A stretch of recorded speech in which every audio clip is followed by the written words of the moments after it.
Hola, buenas tardes, bienvenidas y bienvenidos a todas las personas que van a seguir esta sesión de la segunda edición del Congreso Internacional Feminismo Digital, los derechos de las mujeres en la era de Internet. Esta sesión se titula Democracia Digital, va a ser una mesa redonda, una mesa de debate en la que van a participar distintas especialistas, cada una va a mostrar su ponencia y su temática y voy a ir presentando a cada una de ellas antes del inicio de su ponencia. Así voy a dar paso a Laura Redondo Gutiérrez, que es profesora en la Universidad Internacional de La Rioja y en la Universidad de Vigo. Además, ejerce como psicóloga forense, ha realizado múltiples publicaciones científicas de alto impacto en materia de psicología forense, se ha especializado en menores, en violencia de género, violencia sexual y los efectos de la pornografía sobre la adolescencia. Tiene un perfil internacional, estuvo trabajando como psicóloga forense en Nueva York y uno de sus intereses de investigación es el impacto de la visualización de pornografía por Internet sobre el desarrollo psicosocial de los menores, así como los efectos sobre las adolescentes de la cosificación femenina digital. Así, buenas tardes, Laura. Te paso la voz para que puedas presentar. Gracias. Muy buenas tardes, Lidia, y bueno, pues muy buenas tardes al resto de compañeras. Muchísimas gracias. Bueno, pues por lo primero, enhorabuena por estar otro año más, debido pues al éxito de la anterior edición, que yo creo que es un refuerzo para todas, sobre todo teniendo en cuenta el tema del que hablamos y sobre todo teniendo en cuenta, bueno, pues que a nivel social no estamos donde querríamos estar. Así que bueno, encantada otra vez de estar aquí, encantada otra vez a la organización, especialmente a Tasa Arango y a Zana. Y bueno, muchísimas gracias, Lidia, pues por tu presentación y también encantada de estar pues contigo, María. Una de las cuestiones, ¿vale? Precisamente, ¿no? En la línea en la que comentabas, bueno, de hecho voy a poner la presentación, ¿vale? A ver. Una de las cuestiones precisamente, ¿no? que comentabas es el impacto que tienen bueno, pues las redes sociales y todo lo que tiene que ver con la divergencia que hay socialmente entre hombres y mujeres y sobre todo la afectación que hay respecto a las mujeres. Y como la era digital, bueno, pues cuando podría, como de hecho decían autoras como la propia Lidia Falcón, ¿no? Superar pues todas las desigualdades que hay entre las mujeres, lo que ha hecho, bueno, pues un poco incluso es dificultarla, ¿vale? A ver, voy a configurar la presentación. Vale, porque si no, no me deja compartirla en segunda pantalla. Pero bueno, malo será que en un congreso de cuestiones digitales no solventemos esta cuestión. Muy bien, ahora creo que la tendrías que estar viendo, ¿verdad? ¿Puede ser? Sí, Laura, la vemos sin problema. Vale, perfecto. No me cabía el título, se me ponía para abajo, así que os lo leo por si no se ve bien. Violencia contra las mujeres en redes sociales, el aumento del clima de acoso, sexismo y estrategias de silenciamiento. Si bien esto es, la verdad es que ampliamente abarcable, como bien sabemos, en lo que, bueno, pues en el presente estudio que también he realizado junto con la doctora Tania Corrás, ¿vale? Una de las cuestiones en las que nos hemos centrado, ¿vale? Es en cómo acotarlo a través de determinados inputs que hay en las redes sociales como para eje conductor para hacer el seguimiento de cómo se nos está acosando, difamando y silenciando. Hay distintos inputs, ¿vale? Que por desgracia conocemos, como pues el hecho de feminazi, embrista incluso, TERF, transfoba, TERFAS, bueno, y de toda esa amalgama, ¿vale? Yo lo que os voy a presentar como eje conductor para luego ver cómo se ejecutan y cómo se eclosionan, digamos, estas distintas violencias es a través del conector de TERF, ¿vale? Porque, bueno, pues hemos hecho un seguimiento que ya lleva dentro de un año de distintos códigos y de estas distintas palabras, precisamente para tratar luego de analizar, pues, cómo hay una interacción social entre pues, personas en principio anónimas y cómo, bueno, pues se manifiestan patrones que sabemos desde la literatura científica, ¿no? Entonces, en un primer momento partimos de una cuestión global y general como es la violencia contra la mujer, ¿vale? En todas las acotaciones que hay que hacer y que ya sabemos de sobra que habría que hacer, pero que no se ejecutan como se deberían, desde, bueno, pues Beijing, desde la creación de la conferencia de la mujer, desde bueno, pues todos los organismos que se hicieron internacionales, incluso desde la propia OMS o desde la propia FRA, ¿no? Que es la Federación de Derechos Humanos a nivel europeo. Bueno, pues todas estas se han ido, digamos, ejecutando y previamente a esto, como bien sabemos, todas las feministas que han ido aportando de manera intergeneracional hasta tener, bueno, pues una teoría feminista que precisamente, independientemente del abordaje de las distintas cuestiones, sí que pone de manifiesto que hay que diferenciar, ¿no? Lo que es la entidad biológica de lo que es la entidad cultural, lo que en la actualidad pues denominaríamos sexo y género, que sin tener que denominarse así, sí o sí hay que diferenciar lo que es el sexismo social y cultural de lo que es el eje biologicista, el eje de la biología, ¿no? Bueno, pues esa diferenciación ha hecho que durante siglos, milenios, incluso a las mujeres, pues se nos dominara y se generara un sistema de opresión, ¿vale? Ese sistema de opresión se asentaba en la biología, pero realmente era una construcción de corte social. Bueno, pues esto que llevamos desde la propia Gerda Lerner, ¿no? Y la creación del patriarcado, su obra como una de las grandes referentes en la historia de las mujeres a nivel internacional, ¿vale? 4.000 años ya, pues precisamente con distintos sistemas de abordaje de opresión y de generación de violencia sobre las mujeres. Bueno, pues en la actualidad los mismos patrones desde hace casi 4.000 años, que se dice pronto, siguen ejecutándose, solo que, digamos, se va modernizando. Entonces, ahora con todo lo que tiene que ver con la era digital, hablamos de una violencia que, digamos, está dentro del paraguas de violencia contra la mujer, pero que es una violencia que utiliza la digitalización o la era digital para bien generarse, ¿vale? Que eso serían tipologías de corte nuevo, bien ampliarse, ¿vale? Porque, por ejemplo, se llega de más manera o bien incluso ampararse en la digitalización para minimizar que eso es violencia cuando efectivamente sí que se está ejecutando, ¿no? Entonces, en la actualidad, lo que nos encontramos en la literatura científica y a nivel internacional, porque esto hay incluso una nueva ley, por ejemplo, en Ecuador, hay revisiones que se están haciendo en Perú, hay distintos abordajes desde Cuba, es decir, a nivel internacional y sobre todo en el habla hispana se está viendo que hay efectivamente incluso políticas que están tratando de ver qué es lo que está pasando porque hay un clima general, global, de continuo hostigamiento a las mujeres en general y específicamente a las mujeres feministas, ¿vale? Bueno, pues las redes sociales han permitido unas nuevas formas de violencia contra la mujer, específicamente a las feministas, y dentro de las feministas aquellas que se denominan o nos denominamos como feministas radicales, ¿vale? O Radfem, bueno, ya sabemos, hashtag Radfem, podemos verlo de distintas maneras, pero no deja de estar ahí, ¿vale?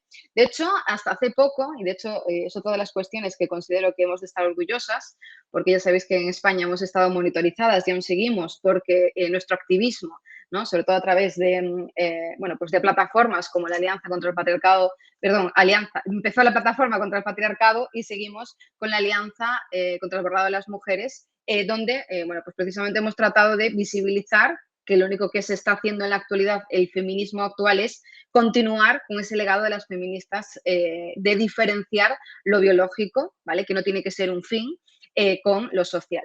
Bueno, pues una de las grandes polémicas, sin duda, y que lo vemos a nivel del número de publicaciones que hay, del número de cuestiones de las que se está hablando, bueno, todos los indicadores que nos podamos ver a nivel de media, ¿vale? Nos indican que lo de TERF, digamos que es uno de los grandes indicadores, y se puso de manifiesto hace poco, en 2020, ya llevaba 2012, 2010, se remontan a 2008 los primeros tweets masivos, ¿no? En el habla hispana, en el 2020, por ejemplo, que es un insulto contra las feministas radicales, ¿no? Y de hecho, uno de los hitos que marcó un antes y un después, que también se ve en todos los marcadores, en todos los buscadores, en todos los números, sobre todo de publicaciones, es que fue a través de J.K. Rowling cuando esto se hizo el clic, ¿vale? Y bueno, ahí hay una controversia contra las personas trans que luego vamos a dilucidar, ¿vale? Pero en principio se catalogó, se difamó a J.K. Rowling, como a millones de mujeres ya en la actualidad, por ser transfoba, ¿vale? Porque supuestamente hizo mensajes contra las personas trans. Ahora veremos después cuáles son esos mensajes, ¿no? Y sobre todo, el TERF significa feminista trans exclusiva.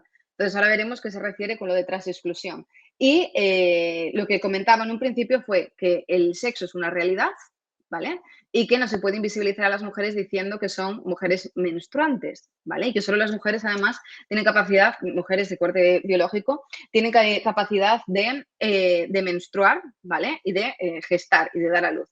Bueno, esto fue, digamos, la polémica, ¿vale? Entonces, tenemos distintas cuestiones aquí. Tenemos que hay un debate social, tenemos que hay un TERF que en principio es para algunos una manera de denominar a quien está excluyendo y para otras es un insulto que lo que está haciendo es revictimizar a las mujeres. Entonces, digamos que estos son pues las dos polarizaciones que hay en la sociedad que nos dicen de una u otra manera, ¿vale? Que TERF es una u otra cosa. Muy bien, pues lo que hicimos fue precisamente hacer un seguimiento a través de, ya llevamos más de un año, que esto, bueno, daría para un artículo y así esperamos hacerlo, donde tenemos una muestra de más de 30.000 tweets, además con un seguimiento longitudinal, donde además dependiendo, por lo que estamos viendo, dependiendo de las franjas, vemos que hay cambios, ¿vale? Si, por ejemplo, será una polémica, se habla más, dependiendo de si una persona famosa se moja, digamos, en esta cuestión, pues hay cambios, es decir, hay fluctuaciones que habría que investigar y que estamos viendo patrones, pero que aún no hemos podido contrastar con los análisis debidos. Y ahora lo que traemos aquí es un preliminar de 201 casos, ¿vale? Donde lo que hemos hecho es dentro de la muestra total, aleatorizar para ver qué es lo que sale. Precisamente con una muestra en principio representativa, 201, no hay ningún caso perdido, y lo que se realiza es un análisis de contenido, ¿no? Bueno, pues cabe preguntarse. En principio hicimos positivos y negativos, ¿vale? ¿Cuántos mensajes que contienen TER son positivos y cuántos son negativos, ¿vale? ¿Qué es dentro de los resultados lo que nos encontramos? Bueno, lo primero de todo fue que nos dimos cuenta cuando codificamos que teníamos que recodificar esa variable porque no había ninguno positivo en sí mismo. ¿Vale? Eran todos negativos. Entonces dijimos, bueno, todos negativos hablan de TERF como algo característico, pero vamos a ver, claro, porque la primera codificación era si se dice que TERF es algo bueno, pero claro, era algo que no se podía hacer. Entonces lo que nos dimos cuenta es que haya no mensajes positivos, sino que lo que hay son mensajes defensivos. Hay mensajes de ataque hacia las mujeres y de defensa de las propias mujeres defendiéndose de sus ataques. Por tanto, digamos que la polarización está en que de por sí la categorización que hay que hacer parte de que hay una victimización de la que las mujeres, sobre todo feministas, se están defendiendo, lo cual en sí mismo pues, es bastante revelador sobre precisamente el kit de la cuestión que hay detrás.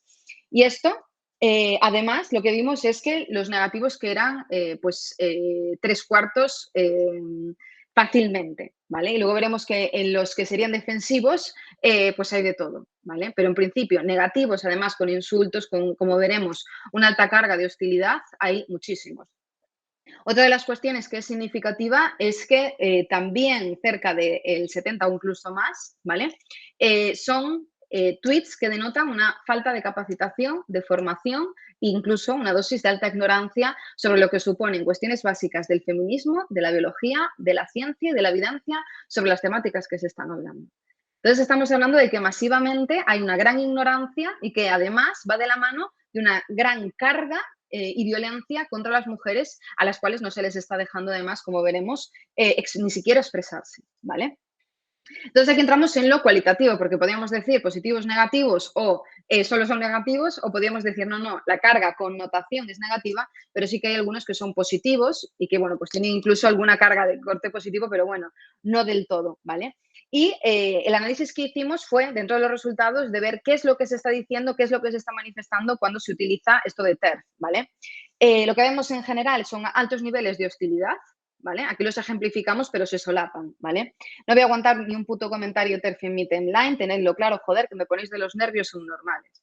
Bueno, pues esto es una masiva, o sea, realmente cuando ves toda la base te quedas alucinada de que realmente la mayor parte de los mensajes son así. Entonces aquí hay un problema y sobre todo son perfiles, que esto también es importante ponerlo de manifiesto, jóvenes, ¿vale? La mayor parte son perfiles jóvenes. De hecho, como luego veremos, claro, esto va de la mano de una gran exposición a redes y a Internet. Entonces, el público más vulnerable por su juventud, el que efectivamente tiene menos formación, es el que está cayendo y el que está generándose perfiles de agresores masivamente a través de los medios de comunicación.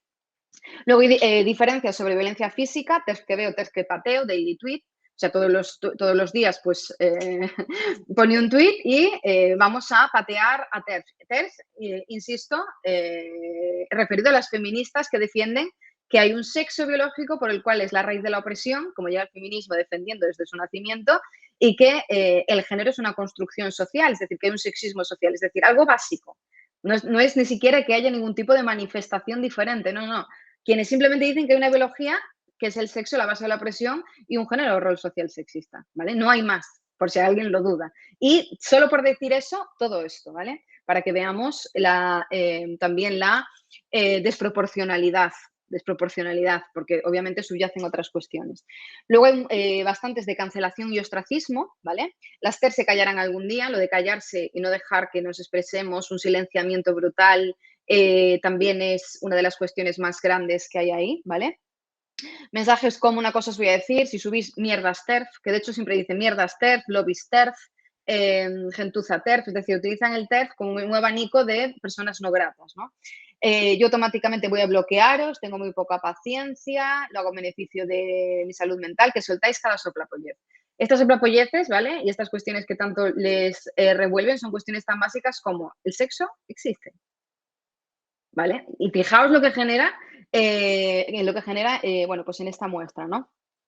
Mucha difamación, mucha deshumanización. De hecho, hay incluso una demonización, que esto recuerda, bueno, pues a las míticas estrategias que se remontan a las sufragistas. De hecho, en comparativa, son tal cuales, se reproducen, solo que de manera pues incluso más ampliada y sofisticada en la actualidad. Las TERF son escupiendo odio y mentira. Bueno, no vamos a hablar del nivel de gramática porque eso también sería otra cuestión a valorar. Desde el epicentro de la noticia me mandan esto, son inaguantables. Bueno, cualquier cuestión, eso, de manifestación básica, ahí. El problema de las TERF es que creemos que solo son transfobas, pero en realidad están en contra de todo el colectivo LGBT, simplemente por decir eso, el sexo existe, ¿vale? Entre otras cuestiones. Y luego, minimización de la violencia machista, ¿no? Por mucho que se quejen de lo de TERF, es el contexto a que nadie las ha matado diciendo TERF, a que nadie las ha violado diciendo TERF. O sea, realmente hay una deshumanización sobre la violencia que sufre la mujer que es alucinante, ¿no? Y luego victimismo. ¿Eres TERF? ¿Por qué me odias? ¿Qué os he hecho para recibir este trato?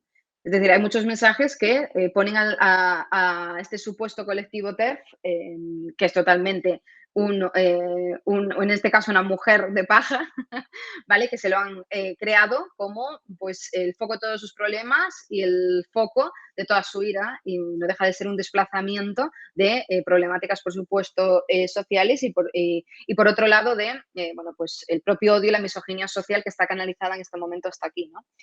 De hecho, por ejemplo, hay una ambivalencia, ¿vale? Esa necesidad de que seamos objeto de atención. Charlie, mi TERF favorita, le puso candado a su cuenta, ahora, ¿quién me va a enojar cuando yo quiera? Ahí vemos un patrón, ¿no? De que va a buscar, de que busca ese enojo y de que realmente, bueno, pues que hay una búsqueda activa por ese tipo de perfiles como para, lo primero, victimizarse y lo segundo, victimizar, ¿vale? Es decir, hay una dependencia identitaria no de cara a su afianzamiento, sino de cara a que necesitan a un enemigo como para sentirse parte de ese grupo de referencia, como puede ser, en este caso, pues la corriente queer transactivista. Y no es una cuestión que yo diga, sino que dicen, ¿no? Días como hoy me hacen creer este grupo de voces TERF son un ruido molesto, bueno, porque supuestamente se oponen a la lucha transfeminista, plurinacional, interseccional, clasista, inmigrante. ¿Vale? Aquí veamos que mete clasista como si fuera algo también que haya que luchar por el clasismo social, o sea, para que veamos el cacao, ¿vale? Que se tienen este tipo de afirmaciones.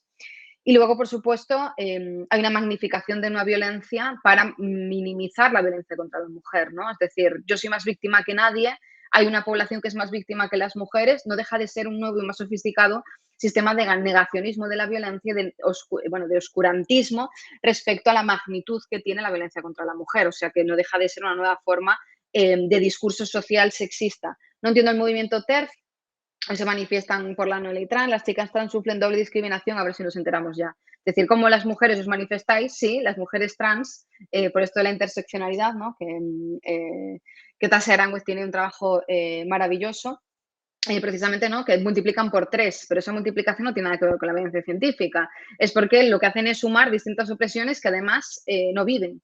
¿Vale? Por ejemplo, el hecho de que se realice una transición, cuando es un hombre biológico, ya se supone que se posiciona en ser lesbiana porque tenga una relación de heterosexualidad a nivel sexual. Es decir, mezclan cuestiones que no se tienen que mezclar y que además se posicionan en una situación de vivencia de discriminación que no van a vivir. ¿vale? Por supuesto hay una parte que sí, pero hay otra que no y se suma, ¿no? Entonces, para que veamos cómo se quiere cambiar el paradigma y se quiere sobre todo derrumbar todos los principios que, bueno, pues a los que hemos luchado por la igualdad y la visibilización de la violencia contra la mujer. Este paradigma de corte transactivista del generismo queer lo que hace es desplazar toda la atención, minimizar toda la violencia y volver al fin y al cabo a hace décadas, ¿vale? Cuando no habíamos conseguido por el movimiento feminista afianzarnos.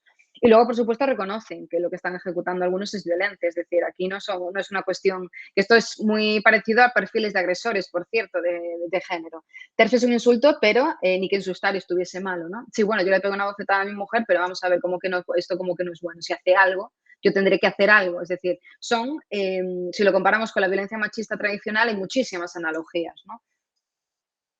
Y luego dentro de las defensivas, fijaos, hay muchas manifestaciones de miedo a ser categorizada, ¿vale? Hoy compartí tweets con mis compañeros, disculpad, hoy compartí tweets con mis compañeros de antropología, espero que nadie se fijara en mi Twitter ya que me van a cancelar por TEF en la facultad, ¿vale? Es decir, ponen de manifiesto que están viviendo violencia por ideas tan básicas, ¿vale?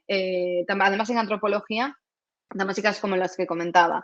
Y luego defensivos, tengo tolerancia cero a quienes utilizan la palabra TERF o TERFA, ¿vale? Asertivos, si tu único argumento para rebatir el discurso de un nacionalista radical es llamarla TERF, es que vaya tela, ¿no? Irracionales, no entiendo el término TERF porque es como que se excluye a alguien que nunca ha pertenecido, ¿no? Que esto precisamente es una aquí de la cuestión. Es decir, se parte de una definición de que se ha excluido del movimiento, ¿vale? Movimiento generado en base al sexo femenino a quien no pertenece al sexo femenino. Entonces ya de partida no tiene ningún sentido racional, ¿vale? Pero no deja de estar ahí. Entonces, como vemos, son distintas apreciaciones y son distintos, o sea, es solo una palabra, pero realmente es un discurso de odio para ejecutar distintos tipos de violencia contra la mujer, ¿no? Desde la negación, desde la negación de su propia persona, ¿vale? A, por supuesto, generar un clima de acoso y de silenciamiento hacia las mujeres, ¿no? Y aquí una de las cuestiones que es importante ver es que partíamos de que había un sexismo social que pasó de ser hostil, ¿vale?, a ser benevolente. De decirle a la mujer, mujer, tú tienes que ir a la cocina, ese es el sexismo hostil para que nos entendamos, al benevolente de, ay, pobrecita, no te preocupes, ya te ayudo yo, ¿vale? Que es lo de la cortesía, que era un arma de doble filo en el sentido de que no dejan de minusvalorar a la mujer o de verla como algo negativo. Y ahora hemos pasado a un sexismo directamente negacionista, donde se niega incluso la condición propia de ser mujer.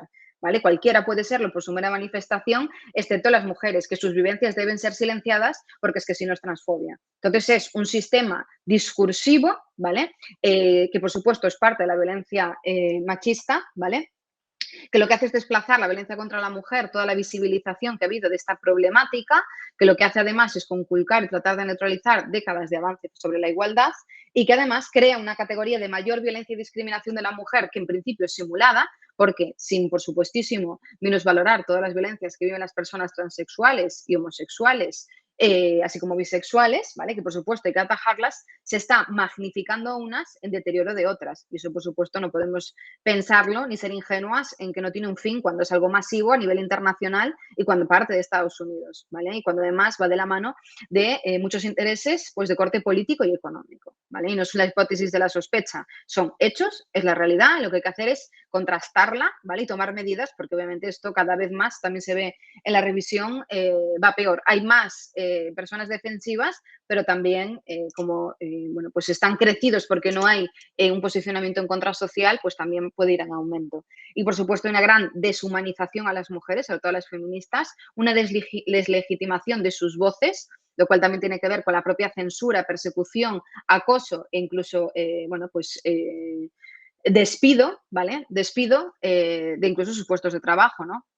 Como hemos visto con el caso de Fostater, ¿no? Y después hay una gran indefensión y un señalamiento social que socialmente, a través de las redes sociales, de los medios, los más medias, bueno, pues que es masivo y que nadie le pone freno, ¿vale? Entonces, realmente esto simplemente es una manera o es un leitmotiv como para realizar una fotografía de la problemática, pero bueno, realmente es masiva y lo que hace es que realmente estemos retrocediendo en todo lo conquistado y que la violencia machista, bueno, pues que sea más difícil de detectar y por tanto, bueno, pues también más difícil de erradicar. Y por supuesto hay que meter la violencia digital, ¿vale? Que catapulta las violencias machistas tradicionales como una cuestión a trabajar por las políticas públicas, directamente y específicamente, sobre todo porque lo que está haciendo es magnificar todas las demás y encima porque hay tipologías específicas. Pues hasta aquí digamos, la ponencia y luego, como conclusión final, recordar por qué se canceló a J.K. Rowling, ¿vale? Que creo que es muy importante. Simplemente por decir esto, ¿vale? Si el sexo no es real, no hay atracción por el mismo sexo. Si el sexo no es real, la realidad vivida por las mujeres a nivel mundial se borra. Conozco y amo a las personas trans, pero borrar el concepto de sexo elimina la capacidad de muchos de hablar de manera significativa sobre sus vidas. No es odio decir la verdad. Esto fue lo que hizo que la cancelaran y para que veamos lo que defiende realmente el feminismo radical, la desproporción y sobre todo la nueva violencia machista que supone todo lo que tiene que ver con el generismo queer. Muchas gracias. Muchas gracias a ti, Laura. Gracias también por ajustarte al tiempo que inicialmente habíamos comentado. Gracias también por abordar una temática que es sumamente conflictiva. De hecho, bueno, hay gran parte de las feministas en la academia permanecen y permanecemos en silencio pese a poder tener inquietudes por indagar, investigar esta temática, pues como parte de manifestaciones que tienen que ver con la misoginia. Es decir, todavía no nos podemos atrever a solicitar proyectos, no nos podemos atrever a hablar con libertad, a opinar desde la razón, desde la argumentación, como se hace con cualquier otra temática, porque evidentemente las consecuencias son nefastas, ¿no? Entonces, bueno, es una temática súper importante para la situación del movimiento de las mujeres en estos momentos y yo pues te agradezco mucho que hayáis hecho esta investigación tan importante. Yo también he hecho mis indagaciones al respecto del uso de la palabra TERF. Yo he ido viendo cómo, por ejemplo, cuando consultamos las bases de datos científicas, como puede ser Web of Science, TERF ya se utiliza en algunos títulos de artículos, además del contenido y los resúmenes.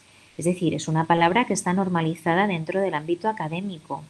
Eh, Sin embargo, bueno, pues la utilización de esa palabra no se hace de manera crítica, sino que se hace señalando a una línea de pensamiento que mantenemos ciertas feministas, pues que somos disidentes de una teoría o de un análisis social con el que no estamos de acuerdo, como podría ser otro análisis social, otra teoría o cualquier otra propuesta política, ¿no? Entonces, la disidencia respecto a esta temática pues se persigue, ¿no? Y yo he observado por lo menos eso en cuanto a la búsqueda del término. También hubo un tiempo en el que yo estaba observando con esta herramienta que tiene Google para medir el número de veces que en los últimos años, en la franja de años que tú quieras indicar, se menciona la palabra, ¿no? Y cómo había habido ese aumento exponencial del uso de la palabra TERF.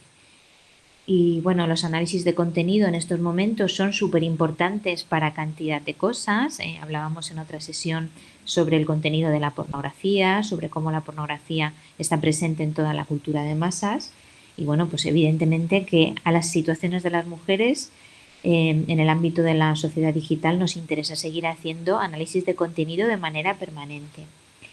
Y también me ha parecido llamativo que sean perfiles de personas jóvenes porque han habido feministas, sobre todo en el mundo anglosajón, que han calificado estas tendencias dentro de las redes sociales como un contagio social, ¿no? En el que no hay realmente, por parte de todas estas miles de personas que insultan y reaccionan de esa manera tan hostil contra las feministas, no ha habido una reflexión profunda de qué es lo que están hablando, ¿no?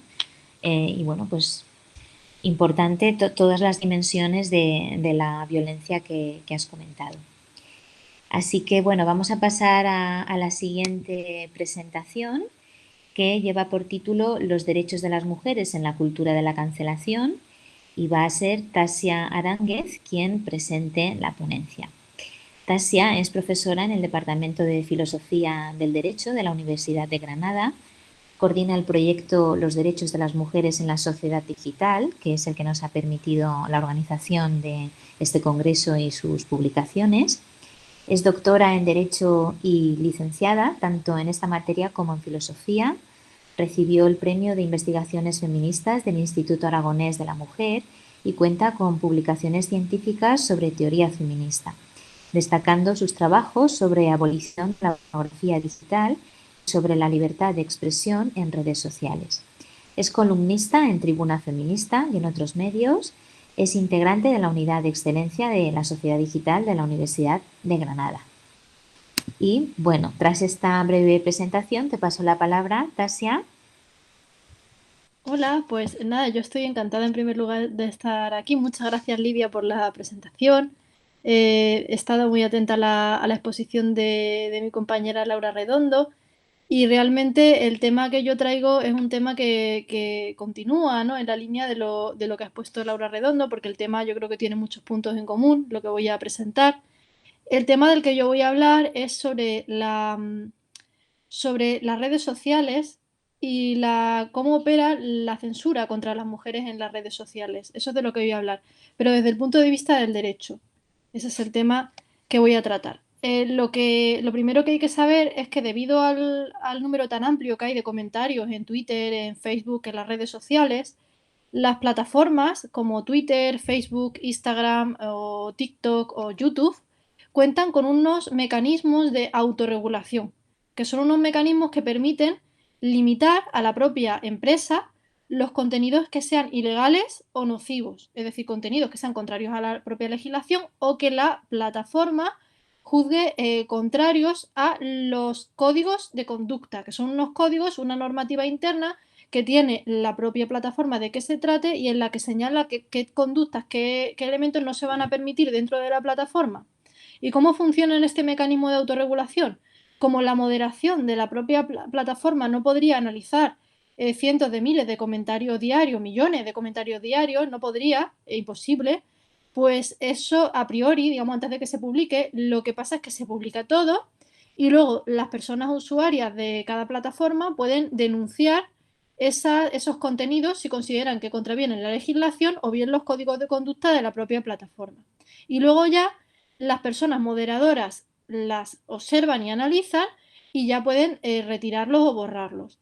Es importante destacar, bueno, también las páginas pornográficas se consideran también parte a nivel jurídico exactamente igual que estas plataformas digitales, igual que el YouTube. Por ejemplo, Pornhub se considera exactamente igual que YouTube a nivel jurídico. Es decir, como una plataforma en la que es las personas usuarias las que comparten vídeos, en este caso, y la moderación no tiene el deber de vigilar esos vídeos a priori, sino que son las personas usuarias las que denuncian los contenidos. ¿Y cuál es la labor de la moderación? Mirar si esos contenidos son contrarios a la ley, cuando tengan tiempo para mirarlo, no tienen por qué mirarlo con urgencia, porque eso pueden decir que no tenían tiempo, que todavía no lo habían visto, y una vez que lo ven, pues pueden recomendar a la persona que ha puesto el comentario que lo retire o sancionarla de alguna manera, ¿no? En todas estas plataformas digitales funcionan de la misma forma. Es decir, y luego a nivel jurídico, la red social o la plataforma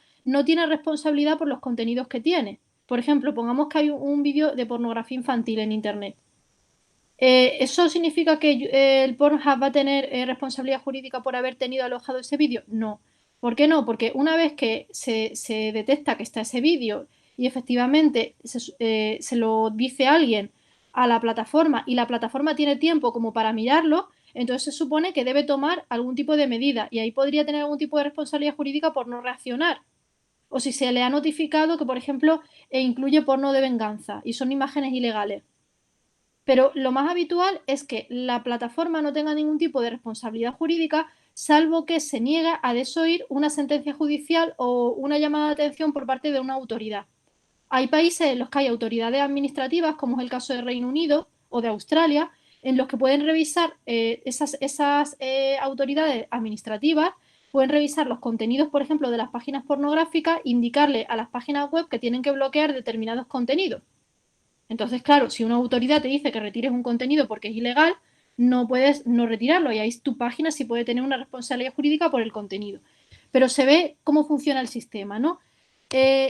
Actualmente la Unión Europea está trabajando en una nueva ley de servicios digitales que se va a aprobar ahora en el año 2003, o sea, 2023, no 2003, eso ya pasó. Y esta norma es muy importante en relación con las dos materias que son objeto de esta investigación, es decir, tanto en la libertad de expresión de las feministas en las redes sociales, que es uno de los temas que nos interesa, como sobre el régimen jurídico de la pornografía. En relación con el primer tema, lo que hay que saber es que las redes sociales tienen que respetar la primacía jurídica de la libertad de expresión. En todos los países existe, por ejemplo, a la hora de comentar en Twitter o en cualquier otro medio, igual que en los medios de comunicación tradicionales, existe la primacía de la libertad de expresión y no deben caer en la censura. Sin embargo, últimamente, como ha comentado la compañera Laura Redondo, algo tan básico como defender que el sexo biológico existe y que es relevante además para la opresión de las mujeres, se ha convertido en una especie de forma de blasfemia. En las redes sociales hay acusaciones de odio o amenazas de cierre de cuentas que se están empleando para reprimir la discrepancia del feminismo frente a la teoría queer, un debate en principio tan teórico, un debate de tanto contenido filosófico relativo a los conceptos de sexo, de género, de identidad personal, se está pretendiendo limitar como si fuera una manifestación de odio. Hasta ahora se había considerado en las democracias que en la democracia es un debate, la democracia precisamente consiste en un debate político que se sostiene sobre la libertad de expresión y la autonomía ciudadana. Eso es lo que venía diciendo el Tribunal Constitucional. Pero ahora cualquier infundada acusación de discurso de odio que se produzca en redes sociales sirve para excluir a las feministas del debate argumentativo, impidiendo o boicoteando esa primacía de la libertad de expresión que tenía hasta ahora la palabra, ¿no? Poder hablar libremente en cualquier medio. Porque se decía en el Tribunal Constitucional que la ciudadanía debe poder ponderar opiniones diversas o incluso contrapuestas. Eso es lo que decía la doctrina del Tribunal Constitucional. A diferencia de lo que están defendiendo los partidarios de la cultura de la cancelación en redes sociales, en la jurisprudencia no es suficiente con el hecho de que una persona que pertenezca a un colectivo discriminado considere o se sienta ofendida por un comentario. Eso no es suficiente para censurar un comentario. Puede haber, lo que decía la doctrina del Tribunal Constitucional es que hay que tolerar incluso posiciones contrarias a la propia democracia, por ejemplo, posiciones franquistas, falangistas o contrarias a la propia democracia y constitución. Hasta esas opiniones tenían que ser toleradas. Y decía que un comentario puede ser brusco, puede ser mal educado, y aún así ese comentario debe ser tolerado. La primacía de la libertad de expresión va a estar siempre, salvo que hablemos de un caso extremo. Eso es lo que venía siendo la doctrina mayoritaria. Porque el derecho no está para corregir, por ejemplo, para proteger los sentimientos, ni para que el lenguaje sea políticamente correcto, ni para que nadie se sienta ofendido, ni el derecho está tampoco para corregir opiniones equivocadas que pueda tener la gente, sino que solamente está para intervenir en el caso de que se esté generando un daño o un clima objetivamente predelictivo y peligroso. Es decir, obviamente, si tú haces un comentario que puede suponer o desembocar en violencia física o ataques contra alguien, pues sí. Ahora, eso hay que medir exactamente en qué grado y también hay que medir si lo que tú pretendes es plantear un debate filosófico o si tus comentarios están realmente motivados por el odio y por la intención de hacer daño. Eso hay que diferenciarlo. No es lo mismo que una teórica diga una opinión sobre el sexo y el género a que alguien tenga realmente intención de ofender y de dañar a alguien. Es que a veces se trata todo como si fuera lo mismo, ¿no? También. Entonces hay que tener en cuenta todos estos aspectos. Y lo fundamental es que solo pueden ser restringidas aquellas... Esto era la jurisprudencia relativa al delito de discurso de odio, que es un delito que está en el Código Penal y que es un delito que se denuncia ante los tribunales de lo penal. Y allí es donde en los juzgados de lo penal, y allí se determina si realmente hay un clima predelictivo, si se puede generar un daño, es decir, si estamos en ese ámbito del discurso de odio. Pero en las redes sociales, como esa potestad sancionadora es mucho más amplia y muchas veces va más allá, esa potestad sancionadora de Twitter va mucho más allá de lo que la jurisprudencia establecía para algo como el delito de discurso de odio. Es decir, se acaban censurando, eso es lo que estamos viendo, posiciones que realmente no serían bajo ningún concepto delictivas. Luego tú puedes recurrir la sanción, tú puedes recurrir ante los tribunales que te han cerrado la cuenta por este motivo y al final es muy probable que te vayan a dar la razón, porque eso se está extralimitando mucho la potestad sancionadora de la empresa Twitter. Y además se supone que Twitter tiene que respetar el marco jurídico del país en el que está y su jurisprudencia del constitucional. Pero claro, la persona ya tiene que invertir una cantidad enorme de recursos, de tiempo y de esfuerzo y de abogados para poder luchar contra Twitter. Y es un desgaste tremendo para esa persona. Entonces, realmente las feministas están siendo objeto de una persecución por parte de las redes sociales, sobre todo de Twitter, que veta a las feministas mientras permite la difusión de pornografía sexista, en el caso de Twitter, y tolera las cuentas de los talibán, por ejemplo, o de quienes se dedican sistemáticamente a emitir exabruptos misóginos. Por ejemplo, por supuesto, hay personas de Vox, hay personas de todo tipo de ideología, con ideología a veces profundamente antifeministas. Y como estamos contando, hay proliferación de violencia sexista y de pornografía e imágenes explícitas claramente pues vejatoria.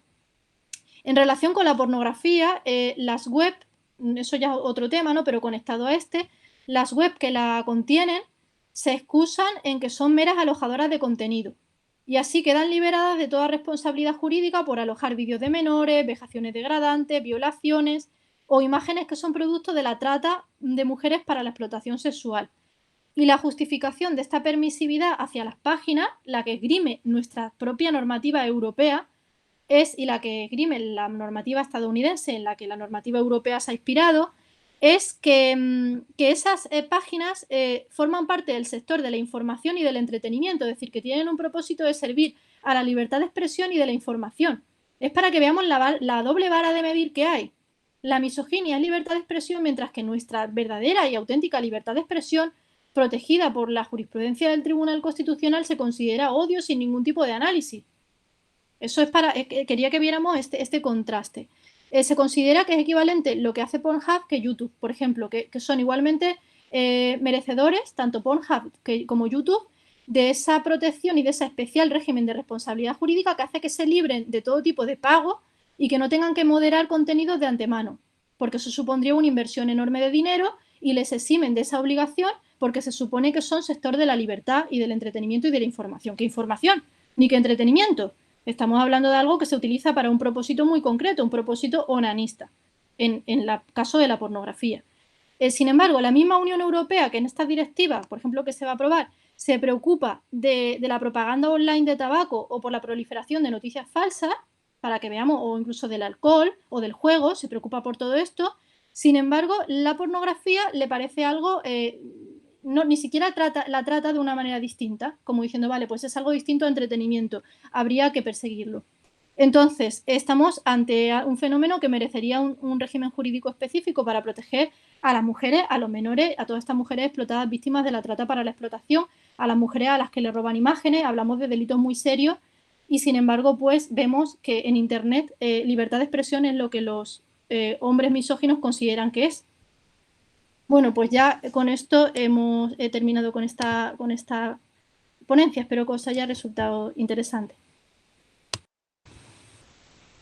Muy interesante, Tasia. Muchas gracias. Igualmente, otra temática que en estos momentos es importantísima. Llama mucho la atención. Yo creo, bueno, vosotras también cuando estáis en otros foros compartiendo los resultados de vuestras investigaciones, seguro que aparecen personas que os preguntan, bueno, pero ¿qué podemos hacer? ¿Pero esto cómo es posible? No lo podemos entender, ¿no? Porque es como una realidad que todavía nos cuesta mucho entender. A mí me ha quedado una duda que luego te voy a preguntar cuando pasemos a la fase del debate, de las preguntas. Así que para no quitar tiempo a las compañeras que van a hablar ahora, vamos a continuar. Ahora es el turno para Osana Olariu y su ponencia titulada Privacidad de datos y género. Voy a presentar a Osana y su trayectoria. Es profesora de Derecho Internacional Público en la Universidad de Granada. Forma parte de la Unidad de Excelencia de la Sociedad Digital de la misma universidad. Cuenta con una destacada especialización en derechos humanos en el ámbito internacional, materia en la que tiene múltiples publicaciones indexadas, varias de ellas centradas específicamente en los derechos de las mujeres en la sociedad digital. Realizó sus estudios de grado y máster en Rumanía, Holanda y Austria y ha efectuado prácticas profesionales en el Tribunal Europeo de los Derechos Humanos. Así que, Osana, cuando quieras, muchas gracias. Muchas gracias, Lidia. En primer lugar, es un auténtico placer compartir la mesa con todas las compañeras que han intervenido ya y van a intervenir inmediatamente después. Y con vuestro permiso voy a compartir una muy breve presentación que básicamente solamente muestra los conceptos claves a los cuales me voy a referir a lo largo de lo que espero sea una muy breve ponencia. Mi ponencia se intitula ligeramente distinta. Voy a hacer referencia a la privacidad y protección de datos desde una mirada feminista, datos digitales. Y vamos a ver básicamente cómo se puede aplicar la protección de datos, la privacidad de datos al feminismo y cómo el feminismo puede informar y beneficiar al régimen jurídico de la protección de datos en el marco de la Unión Europea, principalmente. Bueno, en primer lugar tendremos que hacer referencia y diferenciación entre dos conceptos clave, el concepto de privacidad y el concepto de protección de datos. Si bien la noción de privacidad ha sido objeto de una extensa crítica y exploración feminista en la cual no vamos a entrar actualmente, especialmente refiriéndose a la división de género entre las esferas públicas y privada y la desconstrucción básicamente de esta división, tal y como lo han puesto de manifiesto distintos autores como Allen, Weinberg, Dessau y Keats. Muchos de estos autores han notado en particular cuál es la instrumentalización de la privacidad para proteger a los perpetradores de violencia doméstica, tanto en la sociedad analógica como en la sociedad digital. Sin embargo, las críticas feministas de la privacidad, aunque bastante conocidas, dejan de poner de relieve ciertas perspectivas novedosas y hay una necesidad de mirar la privacidad y también la protección de datos, que veremos que está intrínsecamente ligada a la privacidad desde ángulos o miradas distintas. En este contexto, desde luego, podríamos mencionar tanto informes o instrumentos que se han adaptado a nivel internacional como europeo. Por ejemplo, el trabajo sobre violaciones de la privacidad por motivos de género que ha sido realizado por el Relator Especial de Naciones Unidas sobre el Derecho de la Privacidad en el año 2020, o trabajos publicados por ONGs importantes como Privacy International en 2018, en los cuales se pone de relieve, desde luego, la necesidad de explorar la conexión entre el feminismo, la liberación, la privacidad y también la necesidad de contrarrestar la opresión de las mujeres, las personas queer y otras minorías raciales y religiosas. Hemos aludido anteriormente a esa relación íntima entre la protección de datos y la privacidad. Son a menudo considerados en conjunto, tanto como lo pone de relieve la literatura especializada como también la jurisprudencia. Por ejemplo, en el asunto Scheke y Eifert de 2010 ante el Tribunal de Justicia de la Unión Europea. En parte, prácticamente esto explica por qué, teniendo una extensa literatura en cuanto a privacidad de datos desde la perspectiva feminista, hasta ahora no se ha hecho tanto hincapié en la protección de datos feminista. Una crítica feminista de la protección de datos, desde luego, desde mi punto de vista, es necesaria actualmente, porque aunque la privacidad se ha tratado expresamente de esta perspectiva, los dos conceptos son entrelazados, pero la protección de datos es digna de ser objeto de un debate separado. La privacidad y la protección, aunque están conectados, no se deben confundir, principalmente porque tienen genealogías separadas que han generado distintos enfoques, connotaciones y debates en los distintos contextos. Y desde luego el potencial del feminismo a la hora de analizar la protección de datos digitales y el marco normativo europeo, como veremos a continuación, es muy interesante. Por lo tanto, la pregunta principal la que intentaremos responder a lo largo de esta breve ponencia es ¿cuál es el potencial que tiene el feminismo para la protección de datos y qué potencial tiene prácticamente la protección de datos para el feminismo? El discurso de la protección de datos está dominado por posiciones doctrinales, legales, económicas Las perspectivas feministas, las distintas perspectivas feministas que abordan prácticamente la privacidad y la protección son pocas y distantes entre sí.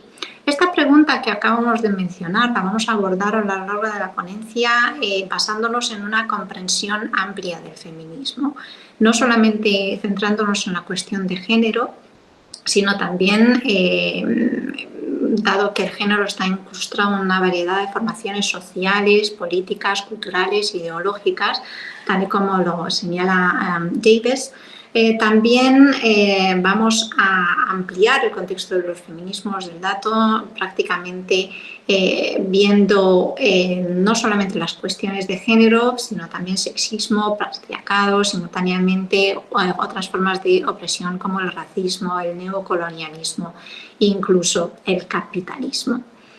Bueno, ¿cómo podríamos situar por lo tanto el feminismo, así entendido en una muy amplia concepción, en relación con la protección de datos? Hay una extensa literatura sobre la vigilancia feminista en tanto medios analógicos como digitales y el feminismo de datos. Hay muchos escritos feministas sobre temas de privacidad, vigilancia, procesamiento de datos, que ya constituyen prácticamente un verdadero cuerpo de investigación, pero desde luego es necesario ampliar la gama de perspectivas y métodos y ser más críticas, adoptando una postura específicamente feminista, cuestionando el status quo y por lo tanto cuestionando la objetividad del marco legal que prácticamente regula la protección de datos en la actualidad. Desafiando prácticamente la objetividad de ciertos modos de gobierno a distintos niveles, también la objetividad misma de la tecnología, de la inteligencia artificial utilizado para la puesta en marcha de distintas apps para mujeres, no realizadas por mujeres, pero pensadas en las mujeres, o el tecnodeterminismo y la falta de responsabilidad que conlleva el uso de ciertas herramientas digitales. Muy bien. Desde luego se pueden establecer muchas conexiones entre protección, privacidad y las distintas variables, como por ejemplo los mitos de la Big Data, que los datos más grandes se consideran prácticamente verdaderos o neutrales, teniendo vínculos estrechos prácticamente con un espectro de objetividad conocido por las críticas feministas a la producción del conocimiento. Sin embargo, como hemos visto en las anteriores ponencias, igualmente mesas anteriores, estamos operando sobre unos patrones tradicionales patriarcales que se repiten o se reiteran desde lo analógico hacia lo digital. La tecnología misma utilizada para intentar realizar una mejor protección de los datos y defensa de la privacidad de las mujeres está incrustada en las relaciones sociales, en una relación que se puede entender como co-constitutiva, pero la tecnología, la vigilancia, el procesamiento de los datos muchas veces reproducen, afianzan y profundizan las formas de discriminación analógica, marginación y opresión ya existentes en la sociedad y trasladables a la sociedad digital. Desde luego, una forma particular de discriminación, como hemos visto en la anterior mesa sobre relaciones laborales y algoritmos, desde luego se captura como sesgo dentro de los sistemas de datos. El impacto discriminatorio de este procesamiento de datos no es exclusivamente relacionado con los datos de entrada, entrenamientos sesgados, sino también con la clasificación social y las discriminaciones y sus efectos inherentes, la misma toma de decisión por parte de sistemas de inteligencia artificial, que se puede llegar a discriminar prácticamente por diseño, ya que en muchas de las ocasiones las distintas apps están diseñadas para distinguir grupos y clasificar a individuos en ellos.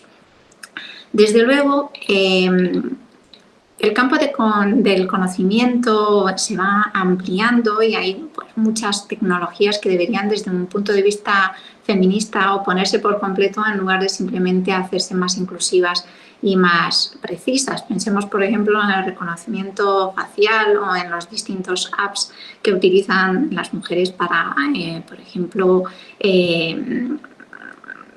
controlar o vigilar su salud o la salud sexual, básicamente. Bueno,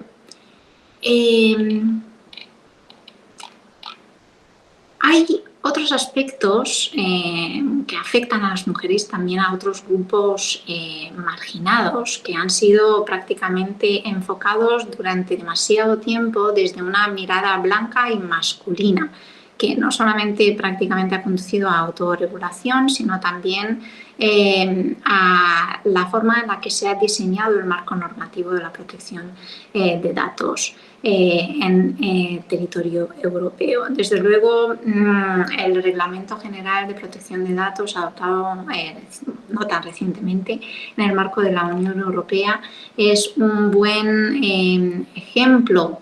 Sin embargo, hay distintas cuestiones que deberíamos poner de manifiesto, por ejemplo, el objeto, el sujeto de la protección de datos desde un enfoque feminista.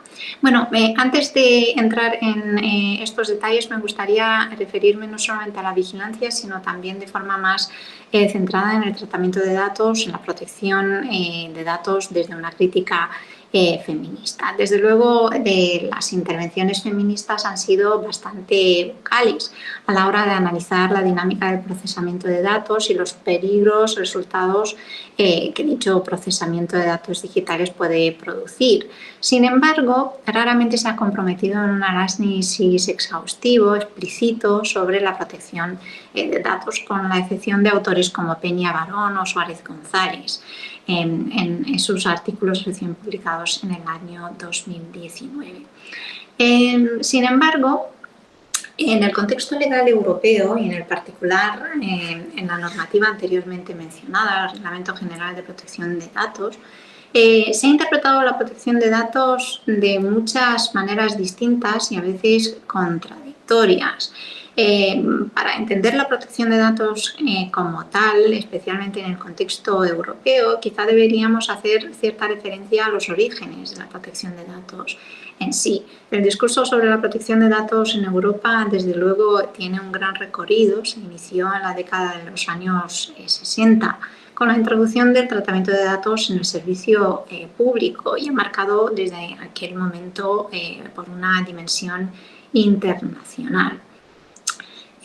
Sin embargo, no teniendo una perspectiva feminista o individualista desde el comienzo. La protección de datos y su desarrollo futuro, desde luego, pueden arrojar cierta luz sobre cómo se entendía la protección de datos en el momento en el que ha comenzado su andadura en el marco europeo.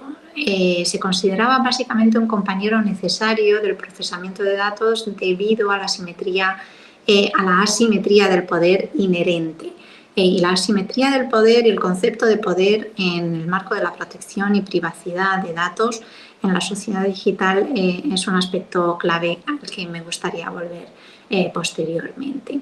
Hay una diferencia entre aquellos que son sujetos de la protección de datos o objetos de la protección y procesamiento de datos.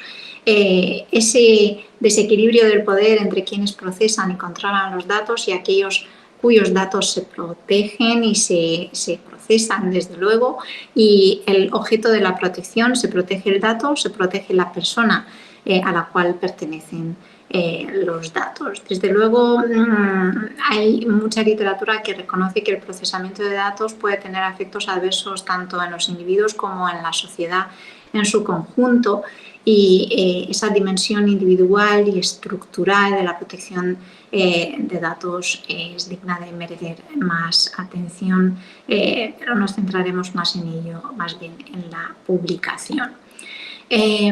Bueno, no sé cómo voy de tiempo, pero voy a intentar avanzar hacia los siguientes conceptos, centrándome nuevamente en esa perspectiva dominante. Desde el punto de vista legal, el discurso legal desde luego tiende a desviar el enfoque de desafiar las estructuras de poder y en cambio ofrecer marcos liberales meramente individualistas que sirven prácticamente para legitimar y propagar el status quo. Si estamos mirando el marco jurídico actual y las convenciones del discurso legal, traen consigo supuestos de objetividad y racionalidad que, como se han señalado prácticamente por muchos autores feministas y críticos del derecho, como por ejemplo Charles Worth Chinkin, Wright o Macmillan, Kennedy o Tylen, sirven prácticamente para enmascarar las estructuras de poder. Nuevamente volvemos a este concepto estructural. Se enmascaran prácticamente las estructuras de poder de género o de las que forma parte prácticamente la ley, de una manera muy similar a la supuesta objetividad de la tecnología que hemos mencionado anteriormente.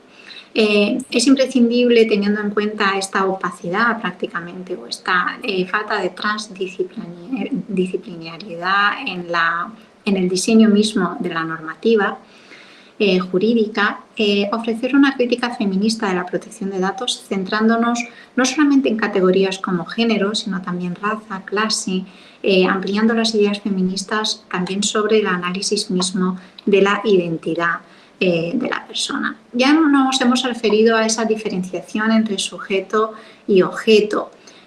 Podríamos preguntarnos desde luego quién es el sujeto detrás de la protección de datos. El individuo, la mujer, el hombre. En términos legales, el reglamento europeo se refiere prácticamente en su artículo 4 simplemente al interesado, que se define como una persona física identificada o identificable en el primer epígrafe del artículo recién mencionado. Se supone que existe, por lo tanto, un sujeto preconstituido, dejando de lado cualquier pregunta sobre cómo se constituye la subjetividad en primer lugar, las condiciones, la estructura de poder de género que le da forma, por ejemplo, la forma en la que prácticamente el autoseguimiento puede implicar un trabajo reproductivo digital que produce tantos datos como subjetividades. Bueno, prácticamente al tener un sujeto y un objeto aparentemente desmarcado por nociones de género, raza y clase, también resulta difícil responder adecuadamente a la forma en la que la vigilancia y el procesamiento de datos se dirige específicamente a las mujeres o a otros grupos marginados, no solamente a las mujeres. Sería necesario prácticamente tener en cuenta a la hora de elaborar la normativa, el marco normativo como tal, enfatizar las desigualdades existentes entre los distintos tipos de interesados, la ley siendo en este momento opaca sobre ello, y especificar de forma más sistemática y consolidada que el ejercicio de los derechos de datos está condicionado prácticamente por muchos más factores, como por ejemplo la salud, la edad, el género o la condición social, tal y como indican Nicholas y Malieri. Las cuestiones de subjetividad se vuelven particularmente tangibles también en la cuestión del consentimiento. El consentimiento no solamente en un entorno analógico, sino específicamente en un entorno digital. La teoría y la praxis feministas tienen una relación bastante compleja con la noción de consentimiento, tanto destacando su importancia, todos recordamos que no significa no, como ofreciendo críticas mordaces de sus limitaciones. Por ejemplo, se ha argumentado que las interpretaciones comunes del consentimiento presuponen de manera poco realista un sujeto libre y liberal capaz de tomar una decisión significativa, y que poner el consentimiento en primer plano, por lo tanto, no tiene en cuenta, por lo tanto legitima las estructuras de poder de género que dan forma a la situación y pueden formar la base del consentimiento. Otra cuestión es que muchas veces prestar el consentimiento libre en la utilización de apps para mujeres no es necesariamente tan transparente. Muchas veces no sabemos exactamente o no leemos la letra pequeña para saber a qué prestamos nuestro consentimiento. La misma estructura argumentativa, desde luego, que se puede trasladar a la protección de datos. Cuando nos centramos en el consentimiento, para el procesamiento de los datos, fácilmente podemos perder la vista la forma en la que la situación de otorgamiento de consentimiento está determinada nuevamente por ese desequilibrio del poder y cómo los datos que hemos cedido libremente a una app pueden ser posteriormente cedidos a otras aplicaciones o herramientas digitales de forma directa o indirecta sin nuestro consentimiento expreso. Desde luego, la figura del consentimiento y la estructura de poder desigual inherente al procesamiento de datos en la sociedad digital es central a la hora de aplicar las críticas feministas a la privacidad y protección de datos. Y la misma crítica de la lógica capitalista de extracción de datos que subyacen prácticamente al procesamiento de datos a gran escala, como también fundamentos raciales y de género en cuanto a vigilancia, nociones que no son específicas al consentimiento en general, disculpad que me estoy alejando ligeramente del tema, pero sí tienen una importancia vital, al menos desde una perspectiva legal europea. Desde luego, el consentimiento constituye solo una posible base legal para el consentimiento y el procesamiento de datos, tal y como establece el artículo 6 del Reglamento General de Protección de Datos. Y, por lo tanto, un papel bastante central dentro de la protección de datos de lo que a veces se supone. Bueno, también se pueden cuestionar otras bases para el procesamiento de datos desde una perspectiva feminista. Por ejemplo, desde luego, la ley del interés público, las ideas preconcebidas de las personas o grupos que tienen que ser objeto de regulación y vigilancia expresa. Puede considerarse igualmente difícil desafiar de manera efectiva actos individuales y procesamientos de datos, sino también la discriminación contra grupos y colectivos, ciertas tecnologías, modelos comerciales, prácticas de vigilancia masiva en conjunto, especialmente si todo lo conectamos con la inteligencia artificial.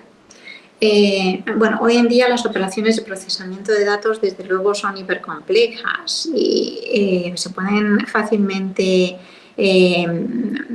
desdoblar y entenderse como una violación de varias reglas y principios legales de la protección de datos. Sin embargo, la interpretación o la crítica feminista a la legislación actual en contra de un enfoque sectorial para ciertas tecnologías, tal y como lo ha adoptado el legislador europeo, o el reglamento de la Unión Europea, la propuesta de reglamento de la Unión Europea sobre inteligencia artificial, que desde luego incluye la prohibición de ciertas prácticas sobre inteligencia artificial, descarta ya de manera reveladora ciertas aplicaciones o excepciones a la ley con ciertas implicaciones, incluso al Reglamento General sobre Protección de Datos.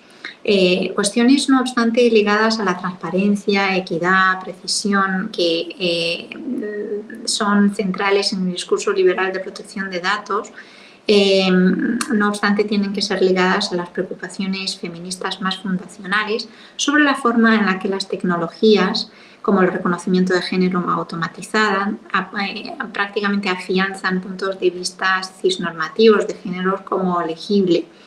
Y también se amplía el alcance del estado de la cuestión. Bueno, gracias Lidia por la advertencia. Me quisiera centrar muy brevemente, y termino en un par de minutos, en algunos ejemplos prácticos. Hay muchas aplicaciones digitales y sitios web que se han convertido, como bien sabéis, en una parte integral de la vida de las personas, también de las mujeres, y su alcance se extiende no solamente a facetas personales o íntimas como sexualidad, bienestar, autonomía corporal. Una gran cantidad de aplicaciones en el mercado brindan servicios en las áreas de salud sexual, positivismo, prevención contra el abuso y la violencia, entre otras.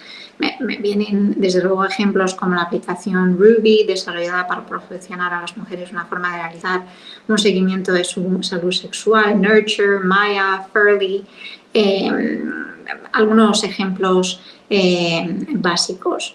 Desde luego, estas aplicaciones son muy importantes para las mujeres. Sin embargo, el tratamiento de datos y la vigilancia de la privacidad de las mujeres, de las participantes prácticamente en estas apps, también es de suma importancia dada la cantidad de datos que recopilan estas aplicaciones.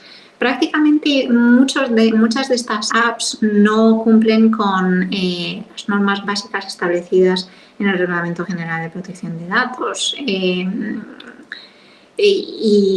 es una práctica muy común. Muchas representan serias amenazas para la privacidad y la seguridad de los participantes, para la protección de los datos, exponiendo prácticamente a los participantes a cosas que nunca habrían consentido en primer lugar. Y deberíamos preguntarnos, desde luego, cuál es la mejor forma para salvaguardar la privacidad y asegurar una mejor protección de datos a través de estas aplicaciones, ya que evitar usarlas desde luego no sería la mejor práctica. Muchas otras aplicaciones, aunque cumplan con las regulaciones o la normativa europea, quizá no cumplen con las expectativas de las usuarias. Muchas veces no somos conscientes prácticamente de la cantidad de datos que cedemos o de la información inversamente privada que estas apps de forma directa o indirecta ceden a terceros, y la falta de protección del individuo, que pierde prácticamente el monopolio de dichos datos, de las consumidoras prácticamente más activas en ciertas categorías de bienes de consumo y servicios de salud principalmente, es desde luego muy importante y sería una base clara para elaborar políticas y adoptar medidas que permitan desde luego monitorear y registrar el movimiento a través del ciberespacio de los datos feministas o los datos digitales desde una perspectiva feminista. Bueno, disculpad que he tardado un poquito más de lo previsto. Espero en el debate poder ir viendo algunas más de las cuestiones que aparecen en la pantalla, pero la idea de esta intervención era desde luego ver cuál es el potencial para el feminismo y la protección de datos de una forma bidireccional. Muchas gracias por la atención. Muchas gracias, Osana. Pues igual que el resto de temáticas que estamos abordando en la mesa, otra de las que son importantísimas y que por suerte, por fin, ya está dentro del debate social en estos momentos en España. Ya han aparecido o han empezado a aparecer las primeras series que abordan la exposición de la privacidad de las mujeres y sus consecuencias, ¿no? Y cómo se utiliza esta violación de la privacidad en las mujeres, pues con múltiples finalidades, ¿no? Todas ellas tienen algún plano o alguna dimensión de violencia. Y a mí lo primero que se me ha ocurrido mientras escuchaba era las jóvenes de OnlyFans que han comenzado a subir contenido extremadamente íntimo y privado y se les ha robado ese contenido para crear perfiles falsos, ¿no? Y se han multiplicado su contenido con diversos perfiles, ¿no? Y bueno, pues esto a mí me parece una temática, desde luego, que para los derechos de las mujeres es una cuestión esencial y de aquí a futuro pues cada vez lo va a ser más. No sabía que muchas apps no cumplen con la legislación. Para mí ha sido una novedad. Yo no tenía ni idea. Sí que he escuchado estudios que se han hecho con base en el consentimiento que han dado mujeres que utilizan las apps, por ejemplo, en el calendario de la menstruación y los síntomas para medir los efectos de la vacuna COVID. Sí que he escuchado investigaciones que se han hecho, ¿no?, con los datos de estas apps, pero no tenía ni idea de que se estaba violando de esta manera los derechos de las mujeres. Bueno, pues vamos a continuar y vamos a pasar a la última ponencia de esta mesa redonda, que la va a presentar María Cumplido Cabello y lleva por título Propuesta de acciones concretas para superar el sesgo de género en el primer año de formación universitaria en matemáticas. Voy a presentar ahora a María Cumplido, que es profesora de matemáticas en la Universidad de Sevilla, en el departamento de álgebra. Es doctora en matemáticas por las universidades de Rennes, en Francia, y Sevilla. Ha trabajado en Francia, en Escocia y en la Universidad Complutense de Madrid. En el año 2020 fue galardonada con el premio Vicent Caselles de la Real Sociedad Matemática Española y la Fundación BBVA, por resolver un problema matemático que llevaba 20 años sin solución. El problema versa sobre grupos de trenza, una cuestión potencialmente aplicable a los sistemas de seguridad informática. Se trata de uno de los galardones más prestigiosos de investigación matemática en España. María Cumplido cuenta con multitud de publicaciones de alto impacto centradas en matemática abstracta, pero también está interesada en cómo los roles de género afectan a la incorporación de la mujer a las carreras STEM. Ha participado en el programa Mujeres con Ciencia para animar a las jóvenes a adentrarse en estudios matemáticos. Y tienes la palabra, María.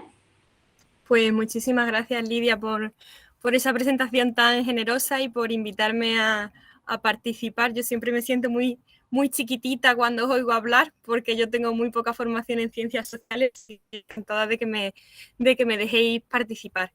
Voy a compartir pantalla. Esta ponencia puede ser un poco diferente de las tres anteriores, pero sin embargo tiene mucho que ver con el tema democracia digital, porque finalmente quienes están creando esos algoritmos discriminadores, quienes están tomando esas decisiones sobre protección de datos, quienes están detrás de los organismos de autorregulación de las redes sociales, mucha gente que trabaja en tecnología, que ya ha hecho carreras STEM. Y tenemos un problema porque hay todavía muy pocas mujeres en carreras STEM. Uno de los argumentos que se da cuando se habla de que se necesitan mujeres en concreto en matemáticas es que se está perdiendo talento, ¿no? Se está perdiendo el 50% del talento de la población que no está accediendo a estudios de matemáticas. Yo creo que hay que ser más tajante en esto y decir que no es que se pierda talento tanto, sino que es una cuestión de justicia social, ¿no? Que las mujeres accedan a las tecnológicas y ocupen de responsabilidad y trabajen en el mundo tecnológico. De hecho, a día de hoy, las salidas más grandes que tiene matemáticas son la industria de pues las aseguradoras, por ejemplo, la seguridad informática, fijaos qué importante, las consultoras, es decir, no hay tanta gente como antes que apueste por trabajar en enseñanza secundaria. De hecho, es uno de los motivos que se barajan por los que se ha reducido la participación la matriculación de mujeres en las carreras de matemáticas. En los países mediterráneos hay más proporción de mujeres que se matriculan o se matriculaban en las carreras de matemáticas porque se asociaba culturalmente a ser profesora de instituto. Y eso era una profesión que tradicionalmente era de mujeres. No estoy viendo el chat porque tengo la pantalla completa. Creo que habéis mandado un mensaje. Si quieres interrumpirme, Lidia, no me importa. Entonces, claro, ahora justo este es uno de los problemas. De hecho, ahora voy a poner algunas estadísticas. Me he metido en la página del gobierno. Algunas estadísticas. Yo no las miraba desde 2014. Y la verdad es que me he llevado una impresión bastante mala. Hemos bajado bastante las estadísticas que teníamos de mujeres que se matriculaban en matemáticas y que trabajaban en la Academia de Matemáticas. Os voy a poner algunas de los datos que he buscado. Estos son las estadísticas que da el gobierno sobre las alumnas matriculadas en grados de matemáticas y estadística en España.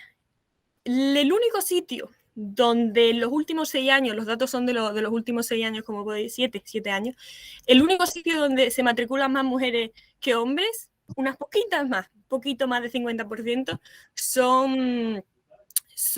es el País Vasco, es la Universidad del País Vasco.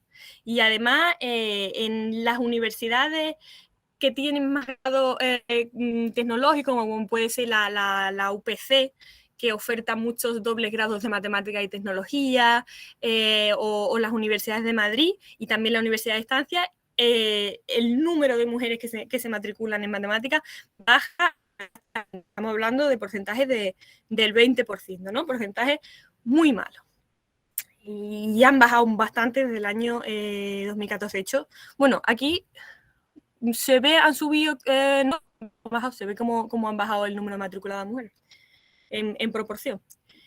Luego, claro, tenemos toda la problemática de que hay menos mujeres que hombres matriculados, y luego tenemos ese efecto tijera, que en matemáticas no llega a ser tijera, que es que esta diferencia se va agrandando cada vez más conforme vamos aumentando puestos de responsabilidad en el mundo académico. Ese techo de cristal que existe en toda la academia, pero quizás en matemáticas pues partes ya de que ya había pocas mujeres. Entonces, he mirado las figuras de profesorado más comunes, digamos, las de ayudante doctora, contratada doctora, titular de universidad, ya funcionariado y catedrático, y los datos son realmente demoledores. Tenemos, por ejemplo, hace 6 años que no hay ninguna profesora ayudante doctora en España en el área de geometría y topología.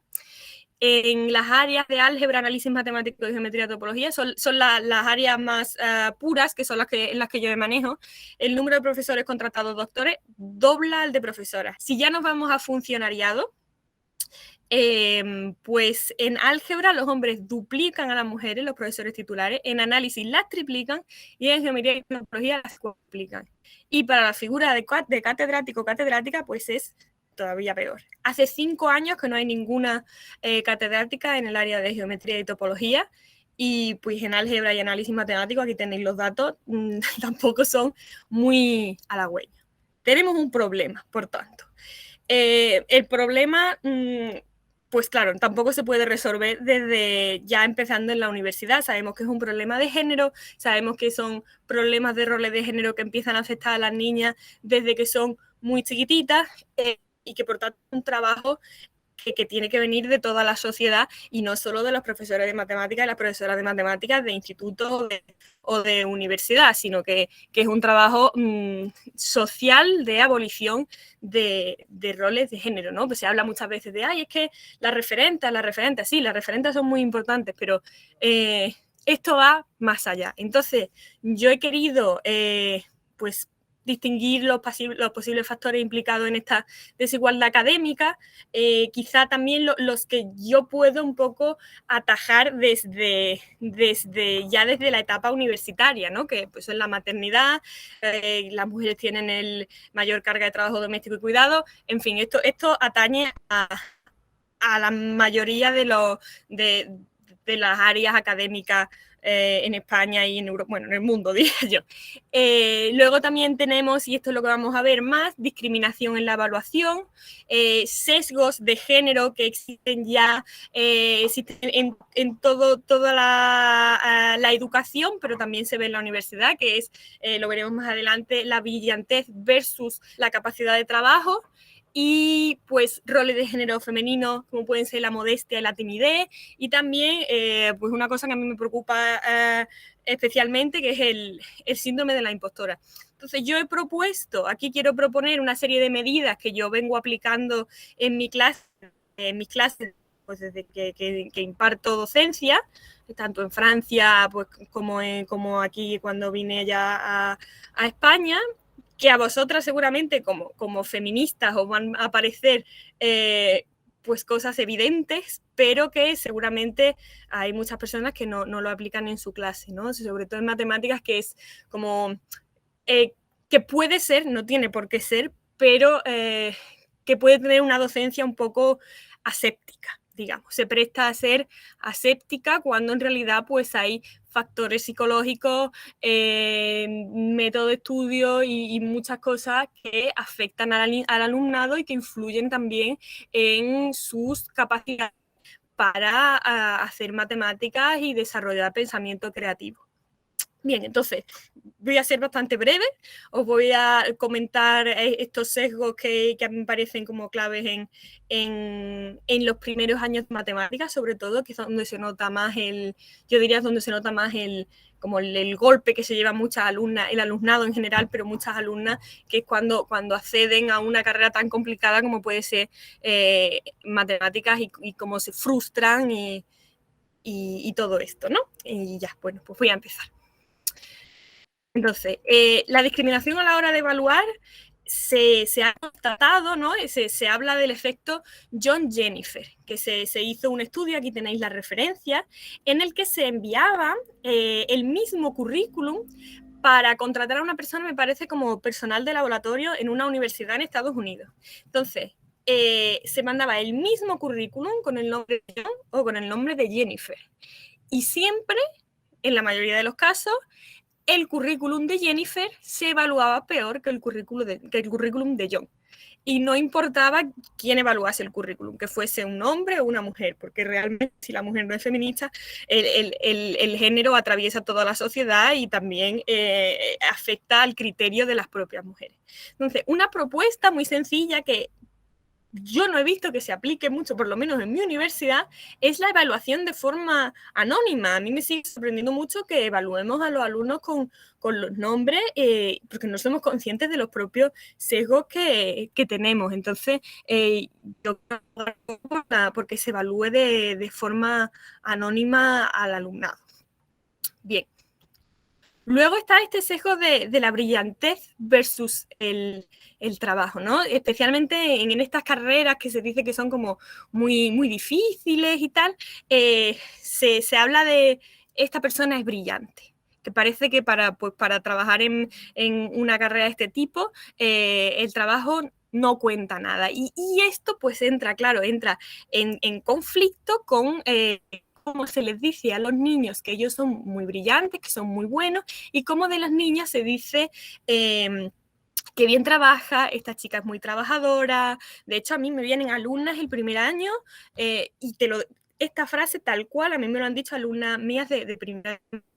No, profesora, yo no soy lista, pero yo trabajo mucho, ¿no? Y yo les digo, pues mira, eso es lo que tienes que hacer si quieres sacar la carrera. De hecho, este test, que es el test de Rey-Osterrier, es interesante porque se les da a niños, me parece que eran de 10 años, se les da un dibujo con una figura geométrica, un dibujo a reproducir, ¿no?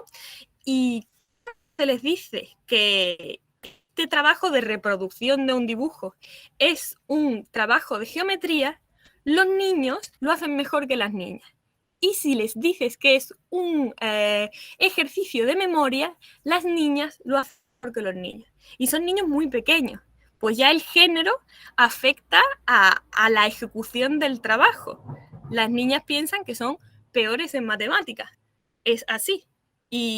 Y esto es un problema porque afecta propiamente a cómo desarrollan ellas, cómo afrontan un examen, por ejemplo, ¿no? Entonces, una cosa que yo creo que es muy importante es desde el primer día, cuando les cuentan y todo, recalcar que aprobar y sacar la asignatura adelante depende en gran medida del tiempo que se le dedique.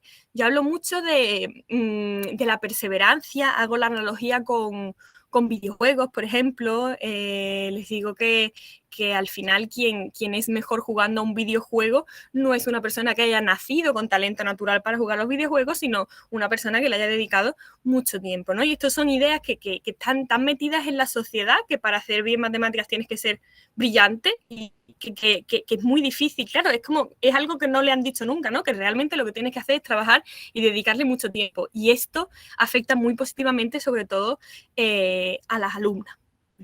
Y también me parece que es importante utilizar frases que apelen al trabajo y al rendimiento. Se le felicita por, has hecho un gran trabajo, qué entusiasmo y qué dedicación, fíjate todo lo que has trabajado, qué bien, tienes mucha curiosidad y mucho entusiasmo por lo que haces, evitando eso incluso entre los compañeros, decir, oh, mira, qué bueno, este chico, lo dice mucho, que este chico es brillante, este chico, bueno, no, pues eran personas que han estado mucho tiempo en libros y pensando y dándole al coco, y entonces, de construir esta idea, desmitificar al genio, ¿no?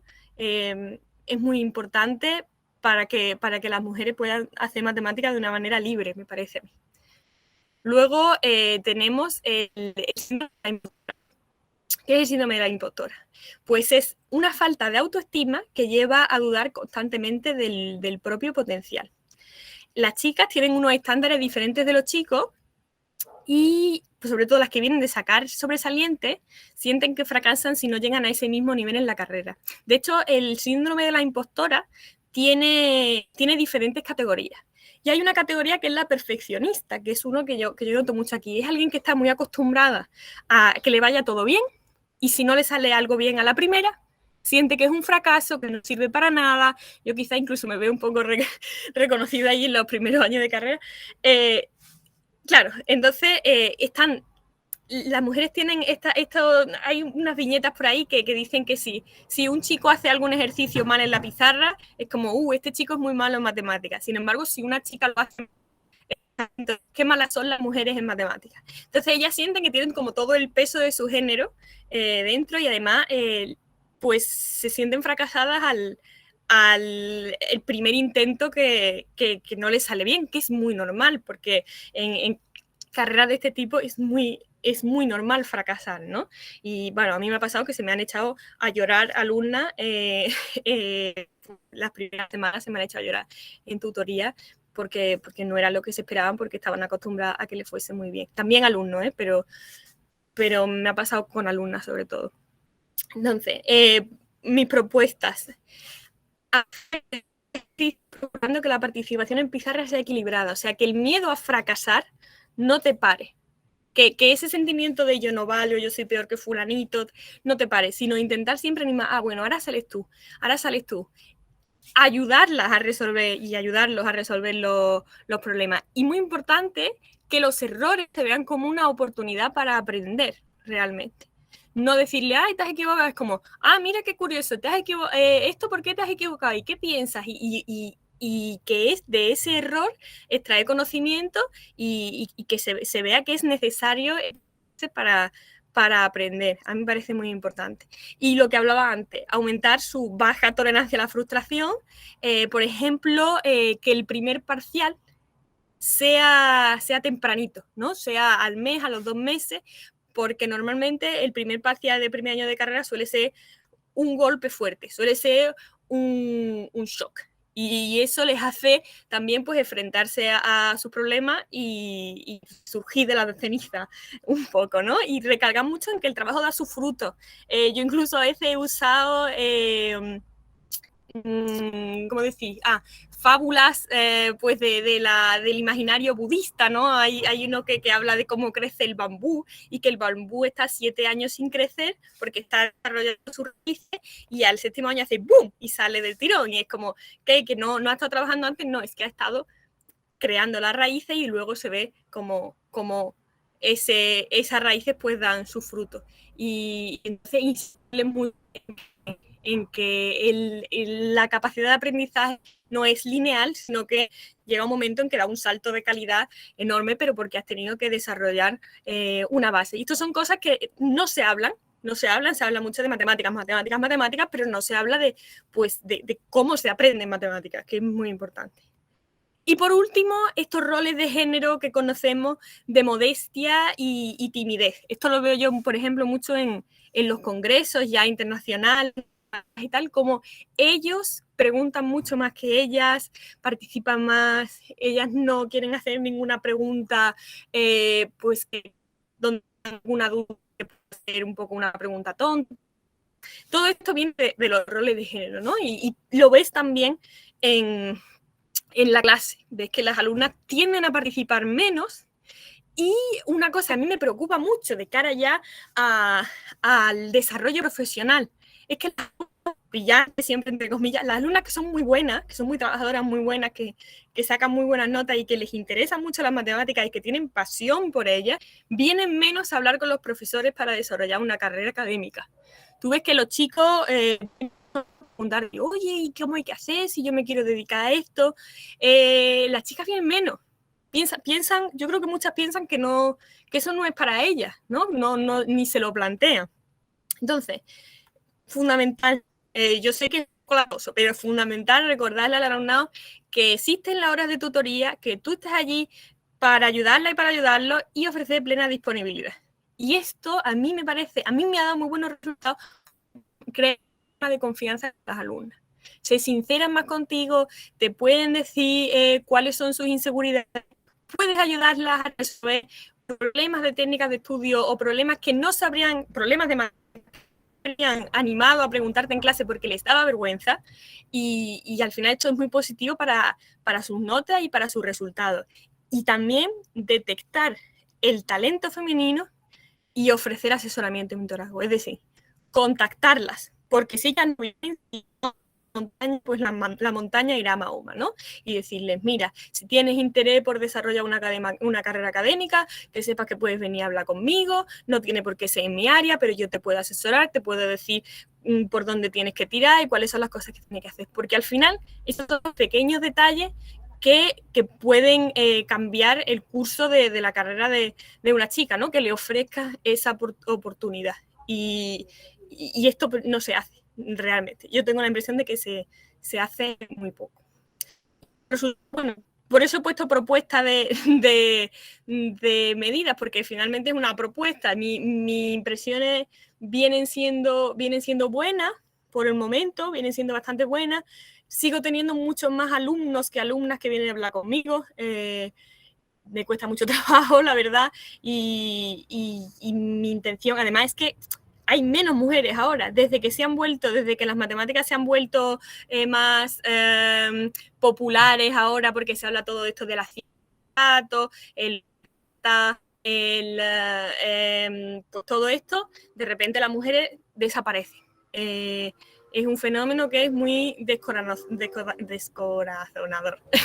y entonces, pues yo creo que estas son pequeñas cosas que podemos hacer que realmente tienen impacto en el alumnado, y además que cuando ellas ven que tú eres una persona cercana también se identifican contigo, y eso les crea un referente cercano.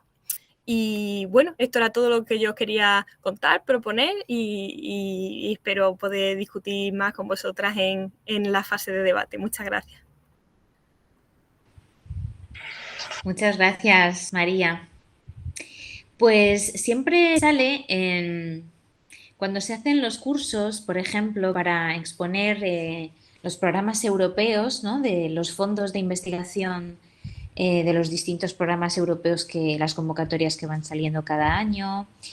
En fin, pues cada delegación organiza sus formaciones y siempre surge la pregunta, como en estas convocatorias existe la obligatoriedad de introducir la perspectiva de género en todas las disciplinas y en todas las memorias que presentan para el concurso de estos fondos.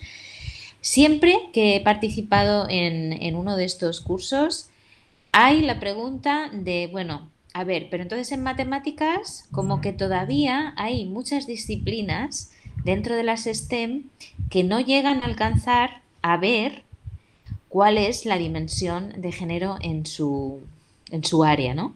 Y bueno, yo siempre digo, ¿cómo es posible que no se les haya ocurrido que solamente se ha contado con el conocimiento de los hombres como referencia, como teorías fundacionales, etcétera, ¿no? Entonces, solamente con contar con la otra parte también de la humanidad, que son las mujeres, ya podrían tener elementos para introducir en sus memorias de investigación, ¿no? Entonces, bueno, por ahí, por esa línea se puede trabajar cantidad de cosas. Y quería comentar esto porque estaba pensando en ello mientras te escuchaba, ¿no? Porque es que es una pregunta que siempre surge. Y bueno, pues ahora Vamos a pasar un ratito a la parte del debate. Yo tengo algunas preguntas y voy a ir lanzando las ideas y vamos a ver nuestra conversación si llega a un puerto interesante. Creo que sí, por las temáticas que hemos ido abordando. Y bueno, tenemos un ratito más, no muy extenso, pero un ratito más sí. María quiere hablar en primer lugar. Si quieres, hablas, María, y paso después a haceros algunas preguntas. Sí, yo es que tenía una pregunta para Laura, que quería conocer su opinión sobre la apropiación un poco del término TERF, como se ha hecho con el término feminazi, ¿no? ¿Qué opinas de que las feministas nos llamemos entre nosotras TERFas o en tono jocoso, ¿no? Como se hizo un poco con el término feminazi hace unos años. ¿Qué opinas de esa utilización? ¿Crees que puede ser buena, mala? ¿Cuál es tu opinión? Está silenciada. Laura, sí, tienes el micro silenciado. Vale, sí, ya me di cuenta cuando no. Muchas gracias, chicas. Y muchas gracias, María, por la pregunta. Es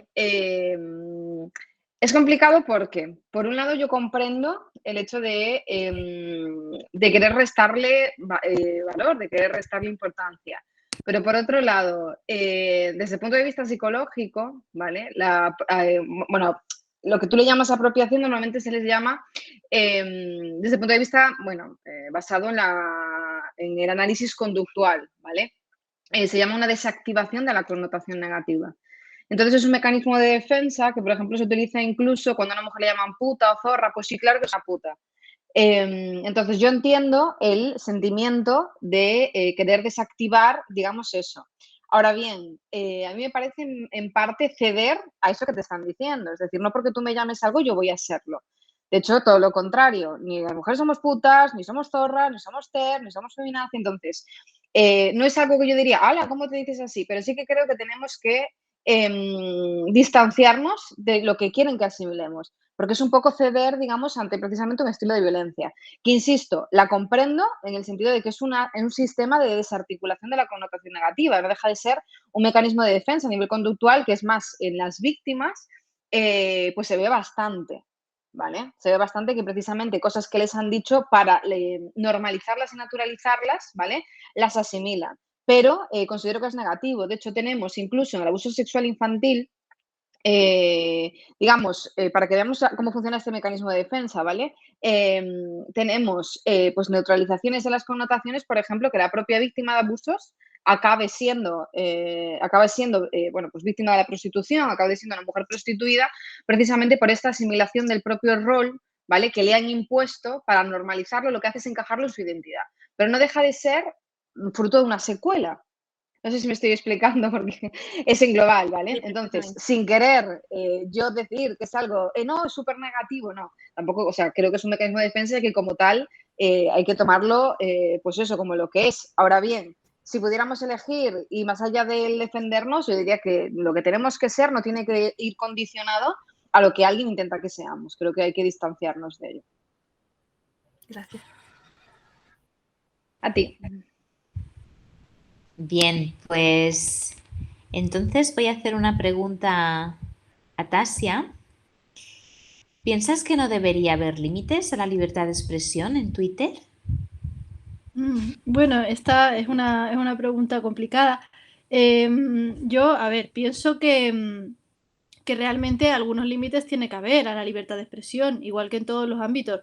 La libertad de expresión tiene que tener algunos límites, como ya establece el Pacto Internacional de los Derechos Políticos, ¿no? Civiles y políticos, o como establece la propia Constitución española o la Declaración Universal de los Derechos Humanos. Siempre que aparece la libertad de expresión vienen límites. Por ejemplo, límites para proteger la salud.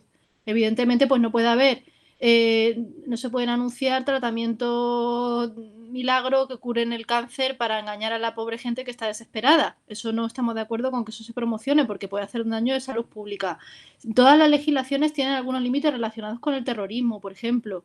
Eso es algo que se entiende de sentido común, ¿no?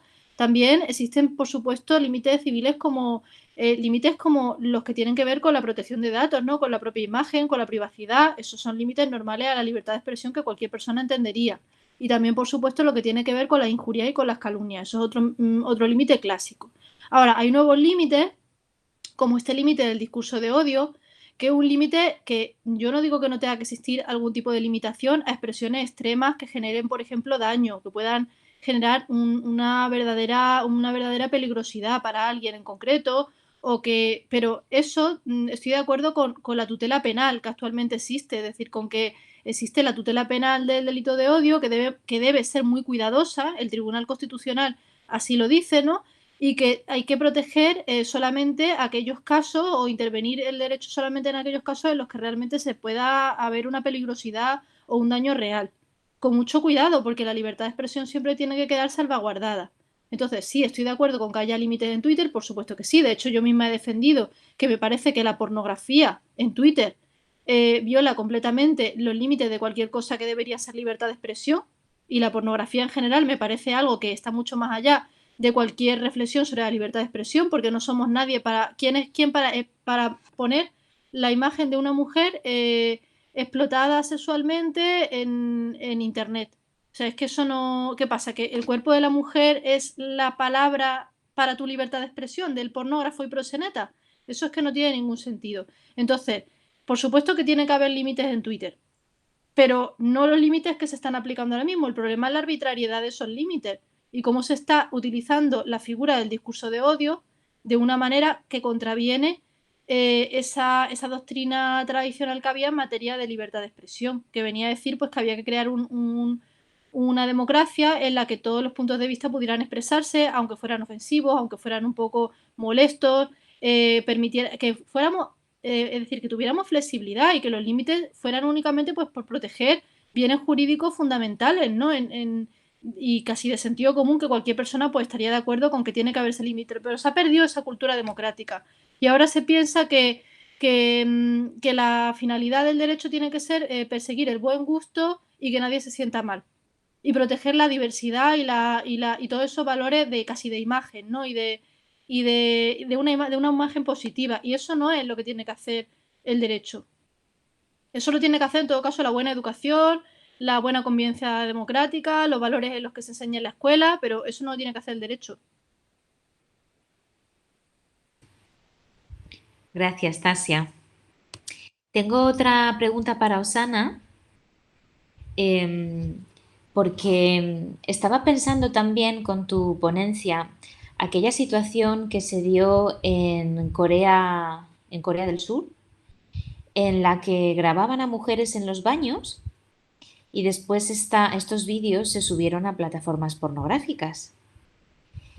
Entonces yo quería preguntarte si se ha evidenciado, aparte de las observaciones que podamos tener las feministas y las investigadoras que estamos un poco al tanto de qué es lo que está pasando con la intimidad de las mujeres en las redes y en Internet, ¿tú consideras que hay mayor vulnerabilidad en las mujeres en cuanto a la violación de su privacidad en Internet con respecto a los hombres?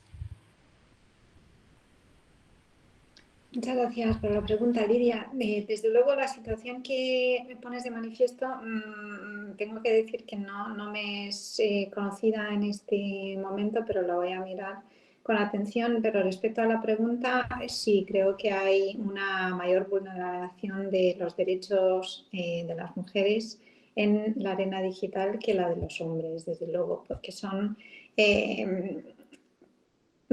primero, como colectivo marginalizado tanto en la sociedad analógica como en la sociedad digital,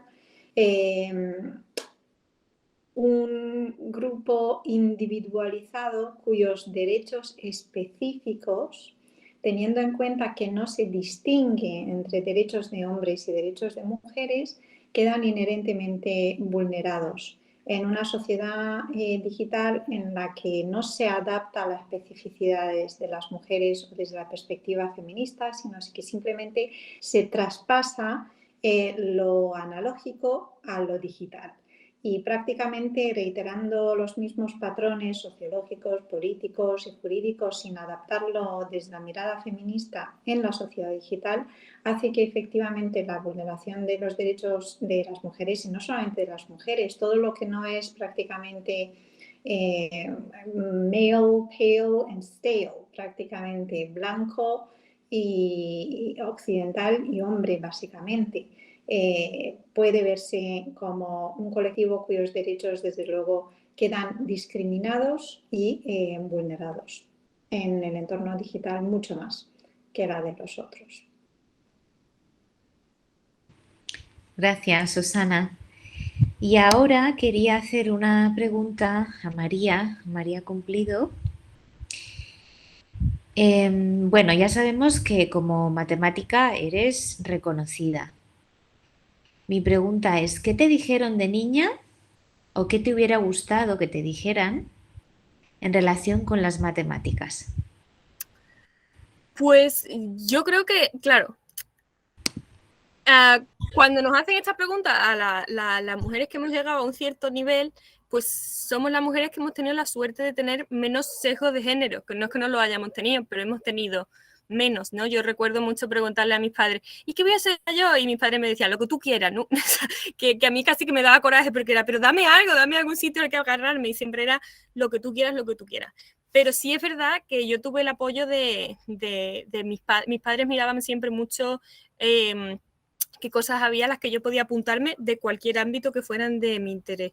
Y mi padre me ofreció participar en estas cosas de olimpiadas matemáticas, programas de matemáticas, y al final eso fue lo que a mí me decantó por esta carrera. También es verdad que yo tenía unos juguetes que eran muy poco sexistas. Yo jugaba mucho con puzzles, con juegos de ingenio, que ni siquiera tenía camiones o muñecas, sino que tenía muchos juegos de estos didácticos. Y entonces yo creo que eso fue lo que hizo que al final desarrollase yo una cierta curiosidad por el enigma y por la resolución de problemas, porque al final las matemáticas no son sumar, sino que tienes que tener mucha imaginación, tienes que tener mucha creatividad, porque te enfrentas a problemas que no existen, tienes que inventarte una solución, ¿no? Y eso también pues es un problema, porque es un cliché que está en la sociedad, lo de la cabeza cuadriculada, cuando en realidad la mayoría de personas que hacen matemáticas son personas muy creativas, que hacen teatro, que hacen música, que escriben. Entonces yo creo que lo fundamental es fomentar la creatividad de las niñas y evitar los roles de género lo máximo posible. Que yo no digo que no lo sufriera, que también lo sufrí, pero quizá me libré, yo digo mucho que me libré por un estereotipo que existía mucho en los años 90, que era que si tú sacas notas en matemáticas o en este tipo de disciplinas, se te decía que eras diferente, ¿no? Se te decía, es que tú no eres como las demás, que es una cosa muy misógina, ¿no? Porque, ¿qué pasa? ¿Que las demás son tontas o qué? Pero eso es verdad que a ti, como medida individualista, te salva, porque tú dices, yo no soy como las demás, esto no va conmigo, lo de las muñecas no va conmigo, y eso es lo que hace que tú puedas seguir ese itinerario, que no es la solución ideal, pero muchas de mis amigas y de compañeras de carrera, por ejemplo, pues tenían justo la misma, una historia muy parecida. Les decían eso, es que tú eres una chica como chica-chico, ¿no? Ahora, claro, ahora las consecuencias son mucho peores, pero en aquella época pues se te decía que tú no eres como las demás, y así pues se seguía con su misoginia, se te admitía a ti como la excepción, que también lo vimos en la mesa anterior, se te admite como la excepción, y eso hace que el patriarcado pueda continuar.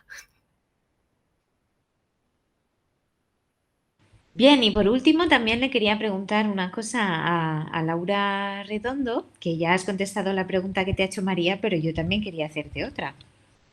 Y es que a mí se me ha presentado la curiosidad de saber si en el análisis de contenido que habéis realizado habéis encontrado algún perfil que se asocie con un pensamiento conservador o con personas que suelan publicar otros mensajes que se pueda asociar a una ideología conservadora, una ideología de derechas o de ultraderecha, que esté empleando la palabra TERF en esos tweets. ¿Os habéis topado con algo así? Mayoritariamente, bueno, es una de las cuestiones que estamos también viendo.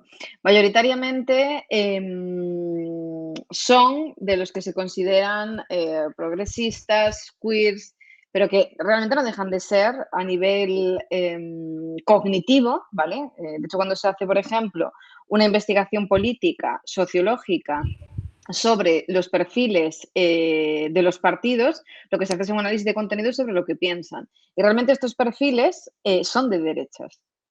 Es decir, o sea, esa diferenciación que hacíamos, ¿vale? De perfiles de derechas, conservadores, tradicionales, fascistas, con esto, o sea, realmente la mentalidad que estas personas tienen, por mucho que vayan de que son de izquierda, son potencialmente conservadores y tiran a la derecha. Es decir, las claves que teníamos antes de izquierdas y derechas, creyendo que estos son izquierdas, cuando haces un análisis de contenido sobre qué cuestiones defienden, ¿vale? Por mucho que supuestamente estén hablando de lo LGBT y tal, realmente los patrones, por ejemplo, de baja libertad de expresión, intolerancia frente a la diversidad de opiniones, un alto grado de misoginia. Es decir, cuando haces un análisis de contenidos te das cuenta de que estamos hablando también de una mentalidad de la conservadora. Entonces, el problema que tenemos, que es una cuestión muchas veces de agrupación, ¿vale? Es ver cómo categorizamos estos perfiles, porque aunque se autodeterminen, que eso también está muy de moda, como decía antes María, pero las consecuencias son, aunque se autodeterminen de izquierda, realmente su cognición, ¿vale? Y lo que realmente es su mentalidad se adhiere más a perfiles de corte conservador desde la investigación tradicional que a lo que se autodeterminan.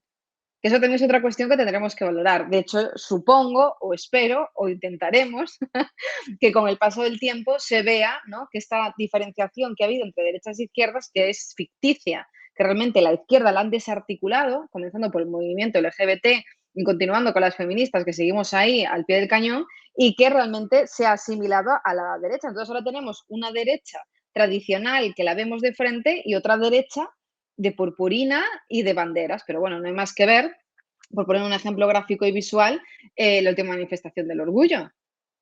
¿Dónde estaban las mujeres? ¿Dónde estaban las personas lesbianas? ¿Dónde estaban las mujeres lesbianas? O sea, realmente todos los hombres que habían, por mucho que dijeran manifestación de personas lesbianas, eran todo hombres. O sea, no había lesbianas allí.